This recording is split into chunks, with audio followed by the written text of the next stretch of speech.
നമ്മുടെ കഴിഞ്ഞ 2025 ജനുവരി 18 നടന്ന പരീക്ഷ, അതായത് ലേറ്റസ്റ്റ് ആയിട്ട് നടന്ന കാറ്റഗറി പരീക്ഷയുടെ ക്വസ്റ്റ്യൻ പേപ്പറാണ് നമ്മളിപ്പോൾ ഡിസ്കസ് ചെയ്യാൻ പോകുന്നത്. ഓക്കെ, ഒരു സൈക്കോളജിയുടെ ക്വസ്റ്റ്യൻസാണ് നമ്മൾ ആദ്യമേ നോക്കുന്നത്. ഇത് കാറ്റഗറി 1-ൻ്റെ ആണ്. സ്ക്രീൻ കാണാമല്ലോ, കുഴപ്പമില്ലല്ലോ. സ്ക്രീൻ കാണാമോ? ഓക്കെ. അപ്പം നോക്കിയേ, ഒന്നാമത്തെ ക്വസ്റ്റ്യൻ ഇതാണ്: താഴെ കൊടുത്തിരിക്കുന്നവയിൽ തെറ്റായ ബന്ധങ്ങൾ ഏതാണ്? താഴെ കൊടുത്തിരിക്കുന്നതിൽ തെറ്റായിട്ടുള്ള ബന്ധങ്ങൾ. കണ്ടോ, തെറ്റാണ് ചോദിച്ചത്, ശരിയല്ല. മിക്കപ്പോഴും ആൾക്കാർ ഇങ്ങനെ മണ്ടത്തരം കാണിക്കും, ചാടി കയറി ഉത്തരം ഒരെണ്ണം വായിക്കും. നമ്മൾ ഓൾറെഡി ടെൻഷനിലായിരിക്കും. സോ ഉത്തരം വായിച്ചു നമ്മൾ സെൻസറി മോട്ടോർ സ്റ്റേജ് അല്ലെങ്കിൽ ഇന്ദ്രിയ ജാലഘട്ടം, വസ്തുസ്ഥിരത ഇല്ലാതിരിക്കുക, അത് കറക്റ്റാണ്. അപ്പോൾ അതിലേക്ക് അങ്ങ് ഓടിപ്പോകും. കാരണം ക്വസ്റ്റ്യൻ ശരിക്കും നോക്കണം, തെറ്റാണ് വേണ്ടത്. അതുകൊണ്ട് തന്നെ ക്വസ്റ്റ്യൻ 2 തവണ വായിച്ചിട്ട് വേണം നിങ്ങളെപ്പോഴും ഉത്തരം ചെയ്യാനായിട്ട്, കേട്ടോ. അപ്പോൾ നോക്കിയേ, ഏതാണ് തെറ്റായിട്ടുള്ളത് ഇവിടെ? ഇന്ദ്രിയ ജാലഘട്ടത്തിൽ വസ്തു സ്ഥിരത ഇല്ലാതിരിക്കുക അല്ലെങ്കിൽ ലാക്ക് ഓഫ് ഒബ്ജക്റ്റ് പെർമനൻസ്, അത് ശരിക്കും പറഞ്ഞാൽ വേണ്ടതാണ് സെൻസറി സ്റ്റേജിൽ. പിന്നെ അതുപോലെ മൂർത്തമനോവ്യവഹാരത്തിലാണ് അനുമാന നിഗമന ചിന്ത, അതായത് കോൺക്രീറ്റ് ഓപ്പറേഷൻ. ഇത് ആരുടെ തിയറിയിൽ നിന്ന് വന്നതാണ്? ഈ പറയുന്ന ഈ കാര്യങ്ങളെല്ലാം ഇന്ദ്രിയ ജാലഘട്ടോ മൂർത്തമനോവ്യവഹാരട്ടോ ഔപചാരിക മനോവ്യവഹാരട്ടോ പ്രാഗ്മനോവ്യവഹാരട്ടോ ആരുടെയാണ്? ഓക്കെ, പിയാഷെയുടെ അല്ലേ. പിയാഷെ 2 വയസ്സ് തൊട്ടുള്ള കുഞ്ഞുങ്ങളെ എടുത്തതുകൊണ്ട് എന്താണോ ഓരോ സ്റ്റഡീസ് നടത്തി കണ്ടുപിടിച്ച കാര്യങ്ങൾ ഇവിടെ പറയുന്നത്. അപ്പോൾ മൂർത്ത മനോവ്യാപാരഘട്ടം, അതായത് കോൺക്രീറ്റ് ഓപ്പറേഷൻ, അദ്ദേഹം പറയുവാണ് അനുമാന നിഗമന ചിന്ത കാണുമെന്ന്. ശരിയാണോ? മൂർത്ത മനോവ്യാപാരഘട്ടത്തിൽ ഒരിക്കലും ഇല്ല. അതെപ്പോഴും ഉള്ളത് ഫോർമൽ സ്റ്റേജിൽ അല്ലെങ്കിൽ ഔപചാരിക ഘട്ടത്തിലാണ് എന്ത് വരേണ്ടത്? ഈ അനുമാന നിഗമന ചിന്ത വരേണ്ടത്, കേട്ടോ. സോ ഇവിടെ ഒരെണ്ണം തെറ്റാണ്. ഇനി അടുത്ത നോക്കിയാൽ ഔപചാരിക മനോവ്യവഹാരത്തിൽ ജ്ഞാന സ്ഥാനാന്തരണം അല്ലെങ്കിൽ ട്രാൻസ്ഫർ ഓഫ് നോളേജ്, അത് പോസിറ്റീവ് ആകാം നെഗറ്റീവ് ആകാം. നമ്മളവിടെ പഠിച്ചായിരുന്നു, നമ്മൾ പോസിറ്റീവ് ആണെങ്കിൽ പഠിച്ച കാര്യങ്ങളെ നേരത്തെ തന്നെ പഠിച്ച കാര്യങ്ങളോട്ട് കണക്ട് ചെയ്യാൻ പറ്റുമെങ്കിൽ പോസിറ്റീവ്. ഇപ്പോൾ പഠിക്കുന്ന കാര്യവുമായിട്ട് പ്രീവിയസ് ആയിട്ടുള്ള നോളേജ് കണക്ട് ചെയ്യാൻ പറ്റുന്നില്ലെങ്കിൽ അത് നെഗറ്റീവ് ട്രാൻസ്ഫോർമേഷൻ എന്നൊക്കെ നമ്മൾ കണ്ടായിരുന്നു. സോ അവിടെ വരേണ്ടത് അതും ശരിയാണ്. ഇനി പ്രാഗ്മനോവ്യവഹാരത്തിൽ എന്താണ്? സംരക്ഷണമില്ലായ്മ, ലാക്ക് ഓഫ് കൺസർവേഷൻ, അത് പ്രാഗ്മനോവ്യവഹാരത്തിൽ ഉള്ളതാണ്, കേട്ടോ. സോ ഇവിടെ ശരിയായിട്ടുള്ളത് ഏതാണ്? ഉത്തരം ശരിയായിട്ടുള്ളത് ഓപ്ഷൻ ബി ആണ്. മൂർത്ത മനോവ്യവഹാരത്തിൽ ഈ പറയുന്ന അനുമാന നിഗമന ചിന്ത ഇല്ല, കേട്ടോ. അതായത് ഹൈപ്പോത്തറ്റിക്കൽ ഡിഡക്റ്റീവ് റീസണിങ് അല്ലെങ്കിൽ ഇൻഡക്റ്റീവ് റീസണിങ് അവിടെ നടക്കുന്നില്ല, കേട്ടോ. അവിടെ എപ്പോഴും അത് നടക്കേണ്ടത് നമ്മുടെ ഫോർമൽ ഓപ്പറേഷണൽ സ്റ്റേജിലാണ്, കേട്ടോ. അതായത് ഔപചാരിക മനോവ്യവഹാരത്തിലാണ് ഈ ഒരു കാര്യം നടക്കേണ്ടത്. ഇനിയും ഇത് പിയാഷെ എവിടെ പറഞ്ഞതാണ് നമുക്കറിയാം. നമ്മുടെ S1 സൈക്കോളജിക്കകത്ത് കണ്ടോ, പിയാഷെ സ്റ്റേജ് ഓഫ് ഡെവലപ്മെൻറ്റ് എന്ന് പറഞ്ഞതിനകത്ത് നമ്മൾ കണ്ടതാണ്, കണ്ടോ. ഇന്ദ്രിയ ജാലഘട്ടം എപ്പോൾ തൊട്ടാണ്? നമ്മുടെ സെൻസറി മോട്ടോർ സ്റ്റേജ് 0 മുതൽ 2 വയസ്സ് വരെ. അവിടെയുള്ളതാണ് റിഫ്ലക്സുകൾ, സംവേദനം, ചലനം തുടങ്ങിയവയിലൂടെയുള്ള ചുറ്റുപാടിൽ നിന്നും കാര്യങ്ങൾ ഗ്രഹിക്കുക, മറ്റുള്ളവരെ അനുകരിക്കാൻ തുടങ്ങുക. അത് കുഞ്ഞുങ്ങൾ ജനിച്ചു വന്നേ ഉള്ളൂ, 0 തൊട്ട് 2 വയസ്സ് വരെ പറയുന്നത്. അപ്പം മറ്റുള്ളവരെ അനുകരിക്കാൻ തുടങ്ങും, സംഭവങ്ങളൊക്കെ ഓർത്തു വെക്കാനായിട്ട് ആരംഭിക്കും. പിന്നെ വസ്തുസ്ഥൈർഘ്യം, ഈ ഘട്ടത്തിൻ്റെ അവസ്ഥാനം കണ്ടോ, ഇപ്പോൾ നമ്മൾ ചോദിച്ചതാണ്, ആർജിക്കുന്നുണ്ട്. പിന്നെ അതുപോലെ തന്നെ റിഫ്ലക്സ് പ്രവർത്തനത്തിൽ നിന്നും ബോധപൂർവമായ പ്രവർത്തനത്തിലുള്ള മാറ്റം. അതായത് റിഫ്ലക്സ് പ്രവർത്തനം പറഞ്ഞാൽ ഇങ്ങനെ അടിച്ച പാടെ കൊച്ചു പേടിക്കുന്നുണ്ടെങ്കിൽ അതിനുശേഷം ഒരു 1.5 വയസ്സ് കഴിയുമ്പോൾ കൊച്ചിനോട് എങ്ങനെ അടിച്ചാൽ എന്താണത് ഇപ്പോൾ ഞൊട്ട വിട്ടതാണ് എന്നൊരു ചിന്താഗതി വന്നിട്ട് അവിടുന്ന് ബോധപൂർവമായിട്ട് പേടിക്കേണ്ട കാര്യമില്ല എന്ന് ബോധപൂർവ്വ പ്രവർത്തനത്തിനുള്ള മാറ്റമാണ് ഉദ്ദേശിക്കുന്നത്. ഇത്രയും വരേണ്ടത് ഇന്ദ്രിയ ജാലഘട്ടത്തിലാണ്. അടുത്തത് പ്രാഗ്മനോവ്യവഹാരത്തിൽ 2 മുതൽ 7 വയസ്സ് വരെ.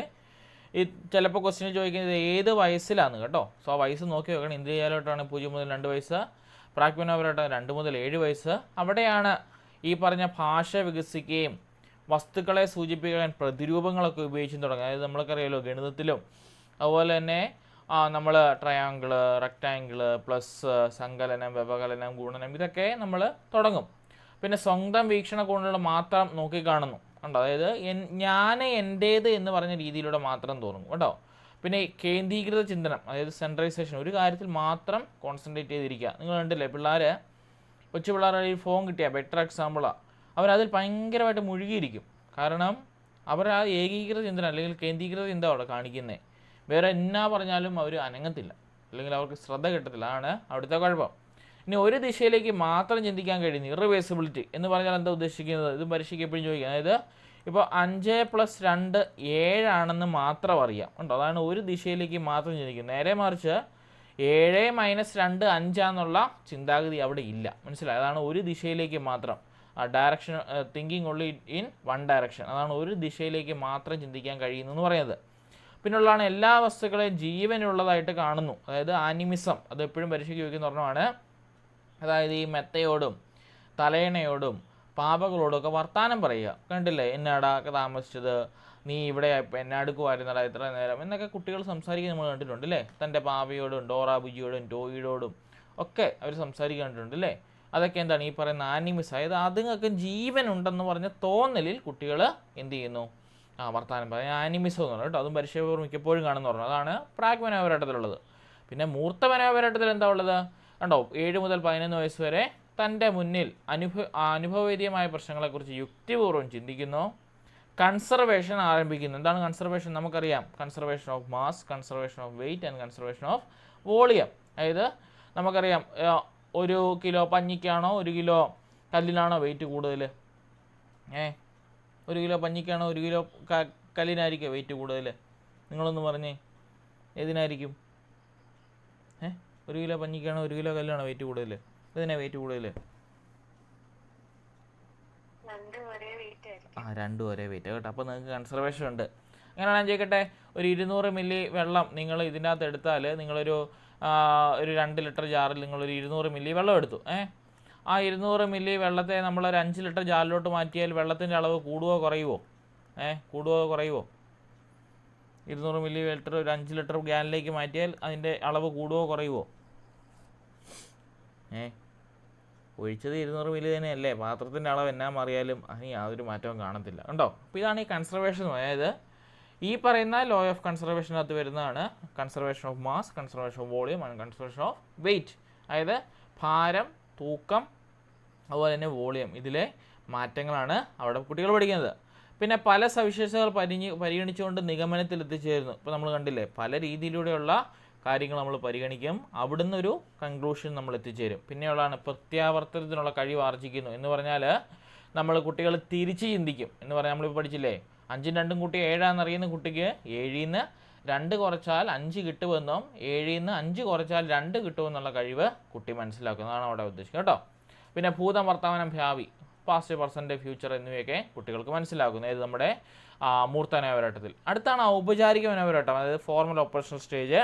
ഞാൻ മുമ്പേ പറഞ്ഞില്ലേ, ഇവിടെ വരേണ്ടത് മൂർത്ത മനോപോരാട്ടത്തിലല്ല അനുമാന നിഗമന ചിന്ത, എപ്പോഴും അത് വരേണ്ടത് ഔപചാരിക മനോപോരാട്ടം. കുറച്ചുകൂടി ഹൈ ലെവലാണ് ഈ പറഞ്ഞ അനുമാന നിഗമന ചിന്ത. അതായത് ഒരു കാര്യം ഇതാണെന്ന് ഉറപ്പിച്ച് പറയുക. അതിപ്പോഴും ഈ ഒരു 7 വയസ്സ് കഴിഞ്ഞെങ്കിൽ മാത്രമേ കുട്ടികളെ കൊണ്ട് സാധിക്കത്തുള്ളൂ കേട്ടോ. അതായത് 11 വയസ്സിന് ശേഷം, അതായത് കൗമാരത്തിനും അതിന് ശേഷമുള്ളതാണ് കണ്ടോ. പരികല്പന രൂപീകരിക്കാനും അവ പരിശോധിക്കാനും കഴിയുന്നു. അമൂർത്തമായ പ്രശ്നങ്ങളെ യുക്തിപൂർവ്വം പരിഹരിക്കുന്നു. പല വീക്ഷണികോണുകളുടെ പ്രശ്നങ്ങളെ നോക്കിക്കാണുന്നു.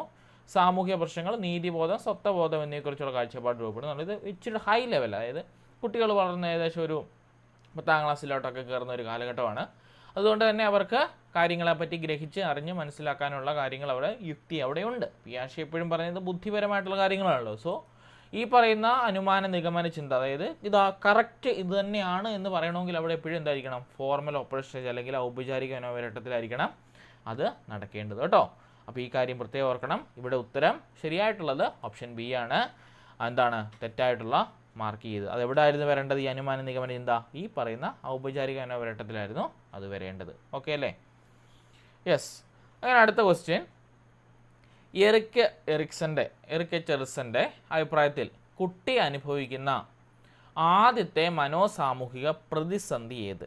കണ്ടോ, വളരെ നല്ലൊരു ക്വസ്റ്റ്യൻ ആണ്. എപ്പോഴും റിപ്പീറ്റ് ആയിട്ട് ചോദിക്കുന്ന ചോദ്യമാണ് എറിക് ചെറിസൻ്റെ ക്വസ്റ്റ്യൻ. അതായത് നമുക്കറിയാം, എറിക് ചെറിസൻ പറഞ്ഞത് കുട്ടികൾ അല്ലെങ്കിൽ കുട്ടിയായിരിക്കുമ്പോൾ തൊട്ട് പ്രായമാകുമ്പോൾ വരെയുള്ള ആൾക്കാരിലുണ്ടാവുന്ന മാറ്റങ്ങൾ. അതായത് നമുക്കിപ്പോൾ തോന്നത്തില്ലേ, ഇപ്പോൾ സ്റ്റേജിൽ കയറി നിങ്ങളോട് ഒരു പ്രസംഗം പറയാൻ പറഞ്ഞാൽ നിങ്ങളുടെ അവസ്ഥ എന്തായിരിക്കും? പെട്ടെന്ന് കയറി പറയാൻ പറഞ്ഞാൽ നിങ്ങൾ ചാടി കയറി മുന്നോട്ട് ചെല്ലുവോ അതോ നിങ്ങളൊന്ന് ഉൾവലിഞ്ഞ് നിൽക്കുവോ?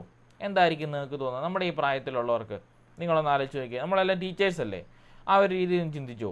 അതായത് നമ്മളോട് പറയുകയാണ്, ഇപ്പം നമുക്കിപ്പം ഹിരോഷിമ നാഗസാക്കി ദിനമൊക്കെ ഈ അടുത്ത് വരുമോ അല്ലേ? അപ്പോൾ നമ്മളോട് പറയുകയാണ്, സാറേ അതിനെപ്പറ്റി 2 വാക്ക് സ്റ്റേജിൽ കയറി പിള്ളേരോടൊന്ന് പറഞ്ഞ് ടീച്ചർമാരെയും പ്രിൻസിപ്പളും ബാക്കിയുള്ള ടീച്ചർമാരെല്ലാം താഴെ നോക്കി നിൽക്കുകയാണ്, മൈക്ക് കൂടി വേണം സംസാരിക്കാൻ. നമ്മൾ എന്നായിരിക്കും പറയുക? നമ്മൾ എന്നെ ആദ്യം അവരോട് പറയുന്നേ? പെട്ടെന്ന് നമ്മളോടൊരു കാര്യമെന്ന് പറഞ്ഞാൽ നിങ്ങളെന്ന് ചിന്തിച്ച് ചോദിക്കും, സിമ്പിളായിട്ട് ചിന്തിച്ച് ചോദിക്കുക, എന്നായിരിക്കും നമ്മൾ പറയുക? എന്നാ പറയുക? എന്നെക്കൊണ്ട് പറ്റുമെന്നാണോ, അല്ലെങ്കിൽ ഞാൻ പറയാമെന്ന് പറയുമോ, അല്ലെങ്കിൽ എന്നെക്കൊണ്ട് പറ്റത്തില്ലെന്ന് പറയും? അയ്യോ ടീച്ചറെ ഞാൻ പ്രിപ്പയർ അല്ല എന്നായിരിക്കും പറയുന്നത്? ഏതായിരിക്കും നിങ്ങൾ പറയുന്നത്? നിങ്ങൾ ഏതായിരിക്കും കൂടുതലായിട്ടും പറയുന്നത്? രണ്ടാമത് പറഞ്ഞായിരിക്കും അല്ലേ? അയ്യോ ഞാൻ ഒന്നുകൂടി ഇത് പ്രിപ്പയറാണ്, ഇത്രയും പേരൊക്കെ ഉള്ളതല്ലേ, എന്നെക്കൊണ്ട് ഞാൻ ഒന്നുകൂടി നോക്കിയിട്ട് വന്നിട്ട് പറയാം എന്ന് പറഞ്ഞ് നമ്മൾ മാക്സിമം ഒഴിവാക്കാൻ ശ്രമിക്കും. കാരണം നമുക്ക് ഉള്ളിലൊരു ഭയമുണ്ട്, എന്താണ്, ഇൻ കേസ് ഞാൻ പറഞ്ഞ് എന്തെങ്കിലും മണ്ടത്തരമായി പോയാൽ, അല്ലേ, അതൊരു ബൾഡറായാൽ, അല്ലെങ്കിൽ അതൊരു പൊട്ടത്തരമായി പോയാൽ ആ കാര്യം പറഞ്ഞുകൊണ്ട് ഇവരെന്നെ ജീവിതകാലം മൊത്തം കളിയാക്കും. ശരിയല്ലേ? അപ്പം അങ്ങനെ മനുഷ്യ മനസ്സിൽ അല്ലെങ്കിൽ മനുഷ്യരുടെ ജീവിതത്തിൽ ഉണ്ടാവുന്ന കുറച്ച് ക്രൈസിസ് ഉണ്ട്. ഇപ്പം ഞാൻ പറഞ്ഞില്ലേ, എന്ന് പറഞ്ഞ പോലെയുള്ള ക്രൈസിസ് ഉണ്ടാകുന്നതിനെയാണ് എറിക് എച്ചർസൺ വിവരിച്ചത്. അദ്ദേഹം 1 മുതൽ, അല്ലെങ്കിൽ ജനിച്ച് വീഴുന്ന കൊച്ചു തൊട്ട് എന്താണ് കുഴിയിലേക്ക് എടുക്കുന്ന വാർദ്ധക്യം വരെയുള്ള കാര്യങ്ങൾ അദ്ദേഹം പറഞ്ഞിട്ടുണ്ട് എറിക് എച്ചർസൺ. അതായത് ഐഡൻറ്റിറ്റി ക്രൈസിസ് എന്ന് പറയും. ഇവിടെ ചോദിച്ച ചോദ്യം എന്നാണ്? ചോദ്യം കണ്ടോ? ആ കുട്ടി അനുഭവിക്കുന്ന ആദ്യത്തെ മനോസാമൂഹിക പ്രശ്നം, അതായത് ഏറ്റവും ആദ്യം ജനിച്ച് വീഴുമ്പം തൊട്ട് 1 വയസ്സുള്ള കാലഘട്ടത്തിൽ അത് എപ്പോഴും ഉള്ളത് കണ്ടോ? പ്രാഥമിക വിശ്വാസം വേഴ്സസ് അവിശ്വാസം, അതായത് basic trust versus basic mistrust എന്ന് പറഞ്ഞാൽ ഞാൻ ഉദ്ദേശിക്കുന്നത്, തനിക്ക് ലോകത്തെപ്പറ്റി, ഇപ്പോൾ ഒരു കുഞ്ഞിനെ സംബന്ധിച്ച് പറയുകയാണെങ്കിൽ ലോകത്തെ പറ്റിയുള്ള അറിവ് വളരെ കുറവാണ്, അല്ലേ? എൻ്റെ അച്ഛൻ അമ്മ എന്നിവരുടെ മുഖം അവർ കണ്ട് വളരുന്നു. കുറച്ച് നാളുകൾക്ക് ശേഷം അച്ഛനെ അച്ഛ, അമ്മേനെ അമ്മ എന്ന് പറഞ്ഞ് വിളിച്ചു തുടങ്ങുന്നു. അങ്ങനെ വിളിച്ച് തുടങ്ങുമ്പോൾ അവരെ മാറി മാറി എടുക്കുമ്പോൾ അവർക്കൊരു എന്താണ് ട്രസ്റ്റ് തോന്നത്തില്ല. അതായത് വേറൊരാൾ, ഇപ്പോൾ വല്യപ്പനോ വല്യമ്മയോ സഹോദരനോ ഒക്കെ വരുമ്പോൾ അവർക്കൊരു ഇൻസെക്യൂരിറ്റി ഫീലിങ്സ് ആദ്യം ഫീൽ ചെയ്യും. അതിനെയാണ് എന്താണ് പറയുന്നത്, ഈ പ്രാഥമിക വിശ്വാസം വേഴ്സസ് അവിശ്വാസം കൊണ്ട് ഉദ്ദേശിക്കുന്നത്. അത് 1 വയസ്സുള്ള കാലഘട്ടം ഉണ്ടോ? അപ്പോൾ ഇവിടെ ക്വസ്റ്റ്യൻ ചോദിച്ചത് എന്താണ്? ഈ ക്വസ്റ്റ്യൻ ഉണ്ടോ, ആദ്യത്തെ മനോസാമൂഹിക പ്രതിസന്ധി ഏതാ? ട്രസ്റ്റ് വേഴ്സസ് മിസ്ട്രസ്റ്റ്, അതായത് വിശ്വാസം അല്ലെങ്കിൽ അവിശ്വാസം. കണ്ടോ? വിശ്വാസം അതല്ലെങ്കിൽ അവിശ്വാസം കുട്ടികളിൽ ഉടലെടുക്കും. ഇനി 1 മുതൽ 3 വയസ്സ് വരെ ആണെങ്കിലോ, സ്വാശ്രയത, ജാള്യതയും സംശയത, autonomy versus shame and doubt. ഇനിയും മൂന്നാമത്തെയാണ് മുൻകൈ എടുക്കൽ കുറ്റബോധം, അതായത് 3 മുതൽ 6 വയസ്സ് വരെയുള്ള കാലഘട്ടം. കേട്ടോ? മുൻകൈ എടുക്കൽ കുറ്റബോധം. അടുത്താണ് മിക്കപ്പോഴും പരീക്ഷയ്ക്ക് ചോദിക്കുന്ന സ്കൂൾ കാലഘട്ടം. കേട്ടോ? അവിടെയാണ് ഊർജ്ജസ്വലത വേഴ്സസ് അപകർഷത. നല്ല പിള്ളേർ എപ്പോഴും ഊർജ്ജരായിട്ടിരിക്കാൻ നോക്കും, അല്ലാത്ത എപ്പോഴും അപകർഷതാ ബോധം കാരണം, അല്ലെങ്കിൽ ഇവൻ എന്നാ ചിന്തിക്കും, അവൻ എന്നാ ചിന്തിക്കും, കൂട്ടുകാരെന്നാ പറയും, കൂട്ടുകാരത്തി എന്നാ പറയും, എന്നെ കളിയാക്കുമല്ലോ എന്നുള്ള ചിന്തയോടുകൂടി അപകർഷതാബോധം പേറി നടക്കുക. അതാണ് എപ്പോഴും പരീക്ഷയ്ക്ക് ചോദിക്കുന്ന പറഞ്ഞത്. ഇത് നോക്കിയിട്ട് വേണം പോകാം. കേട്ടോ?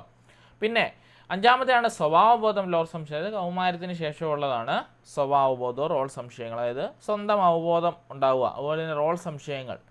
ഞാൻ ആണാണ്, മറ്റൊരാൾ പെണ്ണാണ്, അവരുമായിട്ട് ഒരു എന്താണ് ഇൻ്റർലിങ്കിങ്ങിന് തോന്നുക, സ്നേഹിക്കാൻ തോന്നുക, ഇങ്ങനെയുള്ള കാര്യങ്ങളൊക്കെ ഉണ്ടാകുന്ന ഈ പറഞ്ഞ കൗമാര കാലഘട്ടത്തിലാണ്. പിന്നെ വരുന്നത് ആഴത്തിലുള്ള അടുപ്പം, ഒറ്റപ്പെടൽ. അതായത് 18 മുതൽ 35 വയസ്സ് വരെ ഏകദേശം കല്യാണമൊക്കെ ആകുന്ന കാലഘട്ടമാണ്. അവിടെ ആഴത്തിലുള്ള അടുപ്പം, ശരിയായിട്ട് ജീവിക്കുന്ന ഒരാൾക്ക് നല്ലപോലെ അടുത്ത് ഫാമിലിയൊക്കെ ആയിട്ട് അടുത്ത് ജീവിക്കാൻ പറ്റും. അല്ലാത്തവർക്ക് ഐസൊലേറ്റഡ് ആയി പോകും, അല്ലെങ്കിൽ ഒറ്റപ്പെടലായിട്ട് പോകും. അടുത്തതാണ് സൃഷ്ടി മുരടിപ്പ്, അല്ലെങ്കിൽ മധ്യവയസ്ക് 35 മുതൽ 60 വയസ്സ് വരെ. അവിടെ തൻ്റെ ജീവിതം കൊണ്ട് പുതിയ സൃഷ്ടികൾക്ക്, അതായത് മക്കൾക്ക് രൂപം കൊടുക്കുവാനും അങ്ങനെ പറ്റാതെ വന്നാൽ എന്ത് ചെയ്യും? മുരടിപ്പ് സംഭവിച്ച് നിൽക്കുവാനും ഇടയാകും. അടുത്താണ് മനസ്സന്തുലനം തകർച്ച എന്ന് പറഞ്ഞാൽ വാർദ്ധക്യം 60 വയസ്സിന് ശേഷം പെൻഷനൊക്കെ പറ്റി വീട്ടിൽ ഇരിക്കുമ്പോൾ അവിടെ ഒരു മനസ്സന്തുലനമുണ്ട്, കൊച്ചുമക്കളെയൊക്കെ നോക്കിയിരിക്കുമ്പോൾ, അല്ലെങ്കിൽ എന്താണ് തളർച്ചയായിരിക്കും. അതായത് എനിക്കൊന്നും ജീവിതത്തിൽ എത്തിപ്പെടാൻ പറ്റിയില്ലല്ലോ, എന്നെ ആൾക്കാർ വകവെക്കുന്നില്ലല്ലോ എന്ന് പറഞ്ഞ് വിഷമിച്ച് മരിക്കേണ്ട അവസ്ഥ. അതാണ് ഈ തളർച്ച കൊണ്ട് ഉദ്ദേശിക്കുക. അപ്പം എറിക് എച്ചർസൺ പറഞ്ഞ ഇത് വെച്ചിൽ നമ്മൾ ആദ്യത്തെ 5 എണ്ണം കേട്ടോ, നമ്മൾ പഠിപ്പിക്കുന്നത് സ്കൂളിലെ പിള്ളേരെ ആയിട്ട് ഇവിടെ വരെ നമ്മളോട് എപ്പോഴും ചോദിക്കും ആദ്യത്തെ 5 എണ്ണം കേട്ടോ. സോ അത് ഓബ്വിയസ്ലി പഠിച്ചിട്ട് വേണം പോകാൻ. നോ കോംപ്രമൈസ്, അതിലെ ഓരോ വയസ്സിലും എന്ത് നടക്കുന്നുവെന്നും, 1 വയസ്സ് വരെ ആണെങ്കിൽ പ്രാഥമിക വിശ്വാസം അവിശ്വാസം, 1 മുതൽ 3 വയസ്സ് വരെ ആണെങ്കിൽ സ്വാശ്രയത ജാളിത, 3 മുതൽ 6 വരെ ആണെങ്കിൽ മുൻകൈയെടുക്കൽ കുറ്റബോധം, 6 മുതൽ 12 വരെ ആണെങ്കിൽ ഊർജ്ജസ്വലത അപകർഷത, അതിനുശേഷമാണെങ്കിൽ സ്വബോധ റോൾ സംശയങ്ങൾ. കേട്ടോ? ഈ 5 എണ്ണം നിർബന്ധമായിട്ടും പഠിക്കണം. കാരണം നമ്മൾ പഠിപ്പിക്കുന്ന ഇവിടെ LP UP ഹയർ സെക്കൻഡറി തലത്തിലാണ്. സോ നമുക്ക് വേണ്ട കാലയളവ് ഇവിടെ വരെയുള്ളൂ. സോ നമ്മളോട് ഇവിടുന്ന് ചോദിക്കത്തുള്ളൂ, അതിനപ്പുറത്തോട്ട് ചോദിച്ചിട്ടില്ല കേട്ടോ, ഇതുവരെ ചോദിച്ചിട്ടില്ല. സോ നിങ്ങൾ സേഫാണ്. സോ ആ കാര്യം ഓർത്തിരിക്കുക. ഓക്കെ, ഇതാണ് എറിക് എച്ചർസൻ്റെ നമ്മുടെ ഐഡൻറ്റിറ്റി ക്രൈസിസിന് അദ്ദേഹം വിവരിച്ചു കേട്ടോ. ഇനി അടുത്ത ക്വസ്റ്റ്യൻ, എബ്രഹാം മാസ്ലോയുടെ ആവശ്യങ്ങളുടെ ശ്രേണിയിൽ ഒഴിഞ്ഞുപോയ ഭാഗത്ത് ഉൾപ്പെടുത്താവുന്ന ആ വിഷയം ഏതാണ്? കേട്ടോ, 3-ാമത്തെ ക്വസ്റ്റ്യൻ ആണ്. നമുക്കറിയാം Abraham Maslow hereditary of needs, അതായത് ആവശ്യങ്ങളുടെ ശ്രേണി എന്ന് പറഞ്ഞാൽ മനുഷ്യൻ്റെ ജന്മകാലം മുഴുവൻ അവന് ഓരോരോ ആവശ്യങ്ങൾ എപ്പോഴും വെച്ച് പുലർത്തും. ശരിയല്ലേ? ഇപ്പോൾ കൊച്ചു പിള്ളേരാണെങ്കിൽ എനിക്ക് അത് വേണം, ഇത് വേണം, പാവ് വേണം, കളിപ്പാട്ട വേണം, പൊട്ട് വേണം, കമ്മൽ വേണം, വണ്ടി വേണം എന്നൊക്കെ പറഞ്ഞ് വാശി കൂടുമ്പോൾ കൗമാരകാലത്തിലേക്ക് വരുമ്പോൾ കൊച്ചു പറയും ബൈക്ക് വേണം, ഫോൺ വേണം എന്ന് പറഞ്ഞ ആവശ്യങ്ങൾ നിരത്തി വെക്കും. ശരിയല്ലേ? അങ്ങനെ ഓരോ ഘട്ടത്തിലും എന്ത് നടക്കുന്നുണ്ട്? ഓരോ ആവശ്യങ്ങളുടെ ശ്രേണി നടക്കുന്നുണ്ട്. അതിനെയാണ് നമ്മുടെ എബ്രഹാം മാസ്ലോ വിവരിച്ചത്. ഇവിടെ ചോദിച്ചിരിക്കുന്നത് ഈ 7 സ്റ്റേജാണ് അദ്ദേഹം എന്താണ് പറഞ്ഞിരിക്കുന്നത് കേട്ടോ. 7 സ്റ്റേജ് വഴിയാണ് ഈ ഒരു മനുഷ്യൻ്റെ ആവശ്യങ്ങൾ അല്ലെങ്കിൽ ഹെറിഡിറ്റി ഓഫ് നീഡ്സ് അദ്ദേഹം വിവരിച്ചത്. അതിലെ ഈ പറയുന്ന 1, 2, 3 4ാമത്തെ ആവശ്യമാണ് നമുക്കിവിടെ മിസ്സിംഗ് ആയിട്ട് ചോദിച്ചിട്ടുള്ളത്. അപ്പം നോക്കിക്കേ, എബ്രഹാം മാസ്ലോയുടെ ആവശ്യങ്ങളുടെ ശ്രേണിയിൽ ഒഴിഞ്ഞുപോയ ഭാഗത്ത് ഉൾപ്പെടുത്താവുന്ന ആവശ്യം ഏതാണ്? സോ നമുക്കറിയാം എബ്രഹാം മാസ്ലോയുടെ ആവശ്യങ്ങളുടെ ശ്രേണിയിൽ ആദ്യമുള്ളതാണ് ശാരീരിക ആവശ്യങ്ങൾ. അതായത് കുഞ്ഞായിരിക്കുമ്പോഴാണ് ശാരീരിക ആവശ്യങ്ങൾ എന്ന് പറഞ്ഞാൽ എന്താണ്? താൻ അപ്പിയിടുമ്പോൾ വന്ന് കോരാൻ ആൾ വേണം, അല്ലേ? മൂത്രം ഒഴിക്കുമ്പോൾ തുടയ്ക്കാൻ ആൾ വേണം, പാമ്പറിടിക്കാൻ ആൾ വേണം, തന്നെ മാറ്റി കിടത്താൻ ആൾ വേണം. അത് ശാരീരിക ആവശ്യം കൊണ്ട് ഉദ്ദേശിക്കുന്നത്. 2 സുരക്ഷിതത്വം, അല്ലേ? താൻ ആയിരിക്കുന്ന അവസ്ഥയിൽ കുറച്ചുകൂടി പ്രായമാകുമ്പോൾ അവർ സുരക്ഷിതരാണോ അല്ലയോ എന്നൊരു ചിന്താഗതി അവരിൽ ഉടലെടുക്കും. പ്രത്യേകിച്ച് കുട്ടികളെ കൊണ്ടൊക്കെ പുറത്ത് പോകുമ്പോൾ, അല്ലേ? അവർ ഓടി പല വഴി കൂടി പോയാലും അവർ നമ്മളെ തപ്പി തിരിച്ച് ഓടി വരും. അപ്പോൾ അവിടെ സുരക്ഷിതത്വം അവരാഗ്രഹിക്കുന്നുണ്ട്. മൂന്നാമത്തെയാണ് സ്നേഹിക്കുക അല്ലെങ്കിൽ സ്നേഹിക്കപ്പെടുക എന്ന് പറഞ്ഞാൽ എന്താണ്? വീട്ടുകാരെ സ്നേഹിക്കുവാനും തിരിച്ച് സ്നേഹം കിട്ടുവാനും ഉള്ളൊരവസ്ഥ. ഇപ്പം ഒരു 4 അല്ലെങ്കിൽ 5 വയസ്സ് 6 വയസ്സൊക്കെ ആയപ്പോൾ വേറൊരു കൊച്ചുകൂടി ഒരു വീട്ടിലുണ്ടായെന്ന് വിചാരിക്കാം. ഒബ്വിയസ്ലി മൂത്ത കൊച്ചിനൊരു വിഷമം വരും, തന്നിലേക്ക് സ്നേഹം ചെല്ലുന്നില്ലല്ലോ. ശരിക്കും പറഞ്ഞാൽ അമ്മയും അച്ഛനും അത് ഉദ്ദേശിച്ചായിരിക്കത്തില്ല, പക്ഷേ ഇളയ ആളോട് കൂടുതൽ സ്നേഹം കാണിക്കുമ്പോൾ മൂത്ത ആൾക്ക് ഒബ്വിയസ്ലി സംശയം വരും, എന്താണ് എന്നോട് സ്നേഹം കുറവായിട്ടുണ്ടായിരിക്കും ഇവർ എന്നോട് കാണിക്കുക. അപ്പോൾ സ്നേഹിക്കാനും സ്നേഹിക്കപ്പെടാനും അവർക്കൊരു ആഗ്രഹം കാണും. കുറച്ചുകൂടി പ്രായമായി കഴിഞ്ഞാൽ ആദരിക്കപ്പെടാൻ, ഇപ്പം നമ്മുടെയൊക്കെ പ്രായത്തിലൊക്കെ വേണമെങ്കിൽ ടീച്ചേഴ്സാണ് നമ്മളെല്ലാവരും സാറേ അല്ലെങ്കിൽ ടീച്ചറെ എന്ന് വിളിക്കുമ്പോൾ ഒരു ആദരിക്കപ്പെടുവാനായിട്ട് നമുക്കൊരു എന്ത് കാണും? തോന്നൽ കാണും. പിന്നെ വൈജ്ഞാനിക ആവശ്യം, കുറച്ചുകൂടിയൊക്കെ പഠിക്കണം, വളരണം, PSC ഒക്കെ ക്ലിയർ ആവണം, KTT ക്ലിയർ ആവണം, അതുപോലെ തന്നെ PSC ഒക്കെ ക്ലിയറായി ജോലിയൊക്കെ കയറണം എന്ന് പറഞ്ഞുള്ള വൈജ്ഞാനികമായിട്ടുള്ള ആവശ്യം. പിന്നെ സൗന്ദര്യാത്മകം, എന്നാൽ ഇതൊക്കെ ആയില്ല, എന്നാൽ ഒന്ന് കല്യാണമൊക്കെ കഴിക്കാം, മോന്തയൊക്കെ ഒന്ന് മിനുക്ക് പണി ചെയ്യണം, എന്താണ് ഈ ഇതുപോലെയുള്ള സൗന്ദര്യാത്മകമായിട്ടുള്ള ആവശ്യം. ഏറ്റവും അവസാനമാണ് ആത്മസാക്ഷാത്കാരം, അല്ലെങ്കിൽ നമ്മുടെ ഏറ്റവും അവസാനം പറയുന്നത് നമ്മുടെ ബോഡിയിൽ നിന്ന് നമ്മുടെ ആത്മാവ് പുറത്തേക്ക് പോകുമ്പോഴുള്ള ആത്മസാക്ഷി. ഇനി നമുക്കുള്ള കാലം നമുക്ക് സുഖമായിട്ട് ചെയ്യുക, അല്ലെങ്കിൽ സെൽഫ് ആക്യുട്ടേഷൻ എന്ന് പറയുന്നത്. അതായത് നമുക്ക് എല്ലാം ക്ലിയറായി, നമ്മുടെ ജീവിതം കൊണ്ടുള്ള അർത്ഥം പൂർണ്ണമായി എന്ന് തോന്നുമ്പോഴാണ് ഈ പറഞ്ഞ ആത്മസാക്ഷാത്കാരത്തിന് രൂപം കൊള്ളുന്നത്. അപ്പോൾ ഇവിടെ വരേണ്ട ഏതായിരുന്നു? കണ്ടോ, ഒന്നാമത്തെ ഇവിടെ തന്നിട്ടുണ്ട്, ഇതാണ് ശാരീരിക ആവശ്യം തന്നിട്ടുണ്ട്, അതിവിടെ ഓൾറെഡി ഉണ്ട്. രണ്ടാമത്തെ സുരക്ഷിതത്വം, അതിവിടെ തന്നിട്ടുണ്ട്. മൂന്നാമത്തെ സ്നേഹിക്കുക സ്നേഹിക്കപ്പെടുക, അതും ഇവിടെയുണ്ട്. അടുത്ത ഏതാ വരേണ്ടത്? ആദരിക്കപ്പെടുക അല്ലെങ്കിൽ നമ്മുടെ സെൽഫ് എസ്റ്റീം നീഡാണ് അവിടെ വരേണ്ടത്. സോ ഏതാണ് വരേണ്ടത്? ഓപ്ഷൻ ബി ആണ് വരേണ്ടത്. ഇത് കഴിഞ്ഞ കൊല്ലം എല്ലാവരും തെറ്റിച്ചു. കാരണം എന്നാ പറ്റിയെന്നറിയാവോ? ഇതിലുള്ള ഭൗതിക ആവശ്യവും സാമൂഹിക ആവശ്യവും ഒക്കെ ഉണ്ടല്ലോ എന്ന് പറഞ്ഞുകൊണ്ട് എന്ത് ചെയ്തു? ആൾക്കാർ പോയി കറപ്പിച്ചു. പക്ഷേ എന്നിട്ട് ആൾക്കാർ പോയി കറപ്പിച്ചത് ഓൾ ദി എബോവ് ഡി ആയിരുന്നു കറപ്പിച്ചത്. പക്ഷേ ഈ സാമൂഹിക ആവശ്യം അല്ലെങ്കിൽ സോഷ്യൽ നീഡ്സ് എന്നൊരു നീഡ്സ് ഇതിനകത്ത് പറയുന്നില്ല. ഉണ്ടോ? ഇല്ല. അതുകൊണ്ട് തന്നെ ഉത്തരം മിക്കവരുടെയും തെറ്റി. എന്നെ വിളിച്ച് കുറേ പേര് ചോദിച്ചു ഇതിന് കംപ്ലയിൻറ്റ് പോകാൻ പറ്റുമോ എന്നൊക്കെ ചോദിച്ചു, പക്ഷേ നടന്നില്ല കേട്ടോ. സോ ഇവിടെ വരേണ്ടത് ആത്മബഹുമാന ആവശ്യം, അതായത് ആദരിക്കപ്പെടാൻ. ആദരിക്കപ്പെടാനുള്ള ആവശ്യമാണ് അവിടെ വരേണ്ടത്. എന്ന് പറഞ്ഞാൽ ആത്മബഹുമാന ആവശ്യം. അവിടെയുണ്ട് ബഹുമാനം അല്ലെങ്കിൽ എസ്റ്റീം നീഡ്സ് എന്ന് കൊടുത്തിട്ടുണ്ട്. അപ്പം അവിടെ ആദരിക്കപ്പെടുവാനാണ് അടുത്ത വരേണ്ടത്. അതാണ് ഈ 4ാമത്തത് വരേണ്ടത് കേട്ടോ. 5ാമത്തെ എന്താണ്? നമ്മുടെ വൈജ്ഞാനികം, സൗന്ദര്യാത്മകം, ആത്മസാക്ഷാത്കാരം കേട്ടോ. ഇവിടുന്നും ചോദ്യം സ്ഥിരമുള്ളതാണ്. മിക്കപ്പോഴും ചോദിക്കുന്നത് ഈ പറഞ്ഞ ഈ 2എണ്ണവും അതുപോലെ ഇവനെയാണ് ഇടയ്ക്കും ചോദിക്കുന്നത്. 7 നിർബന്ധമായിട്ടും പഠിച്ചിരിക്കണം. എപ്പോഴും ചോദിക്കുന്ന ക്വസ്റ്റ്യൻ ഇങ്ങനെയാണ്: എബ്രഹാം മാസ്ലോയുടെ ആവശ്യങ്ങളുടെ ശ്രേണിയിൽ ഏറ്റവും അവസാനത്തെ തലത്തിലുള്ളത് ഏത്, അല്ലെങ്കിൽ ഏറ്റവും ആദ്യത്തെ തലത്തിലുള്ളത് ഏത് എന്ന് പറഞ്ഞാണ് ചോദിച്ചിരിക്കുന്നത്. പിന്നെ ശരിയായിട്ടുള്ള ക്രമവും ചോദിച്ചിട്ടുണ്ട് കേട്ടോ. സോ ഈ 7 നമ്മൾ അറിഞ്ഞിരിക്കണം: ശാരീരിക ആവശ്യം, സുരക്ഷിതത്വം, സ്നേഹിക്കുക, ആദരിക്കുക, വൈജ്ഞാനികം, സൗന്ദര്യാത്മകം, ആത്മസാക്ഷാത്കാരം കേട്ടോ. ഈ പറയുന്ന 7 അറിഞ്ഞിരിക്കണം. അവിടുന്ന് ചോദ്യം ഉണ്ട് കേട്ടോ. സോ 3ൻ്റെ ഉത്തരം വരേണ്ടത് ആത്മബഹുമാന ആവശ്യമാണ്. ഓക്കെ, ക്ലിയർ ആകുന്നുണ്ടല്ലോ അല്ലേ പറയുന്നത്? ഡൗട്ടുണ്ടോ? മനസ്സിലാവുന്നില്ലേ പറഞ്ഞു തരുന്നത്? Okay, ready. അപ്പം ഓക്കെ, ബാക്കിയുള്ളവർക്ക് ക്ലിയർ അല്ലേ? സംശയമുണ്ടോ? Okay, ready.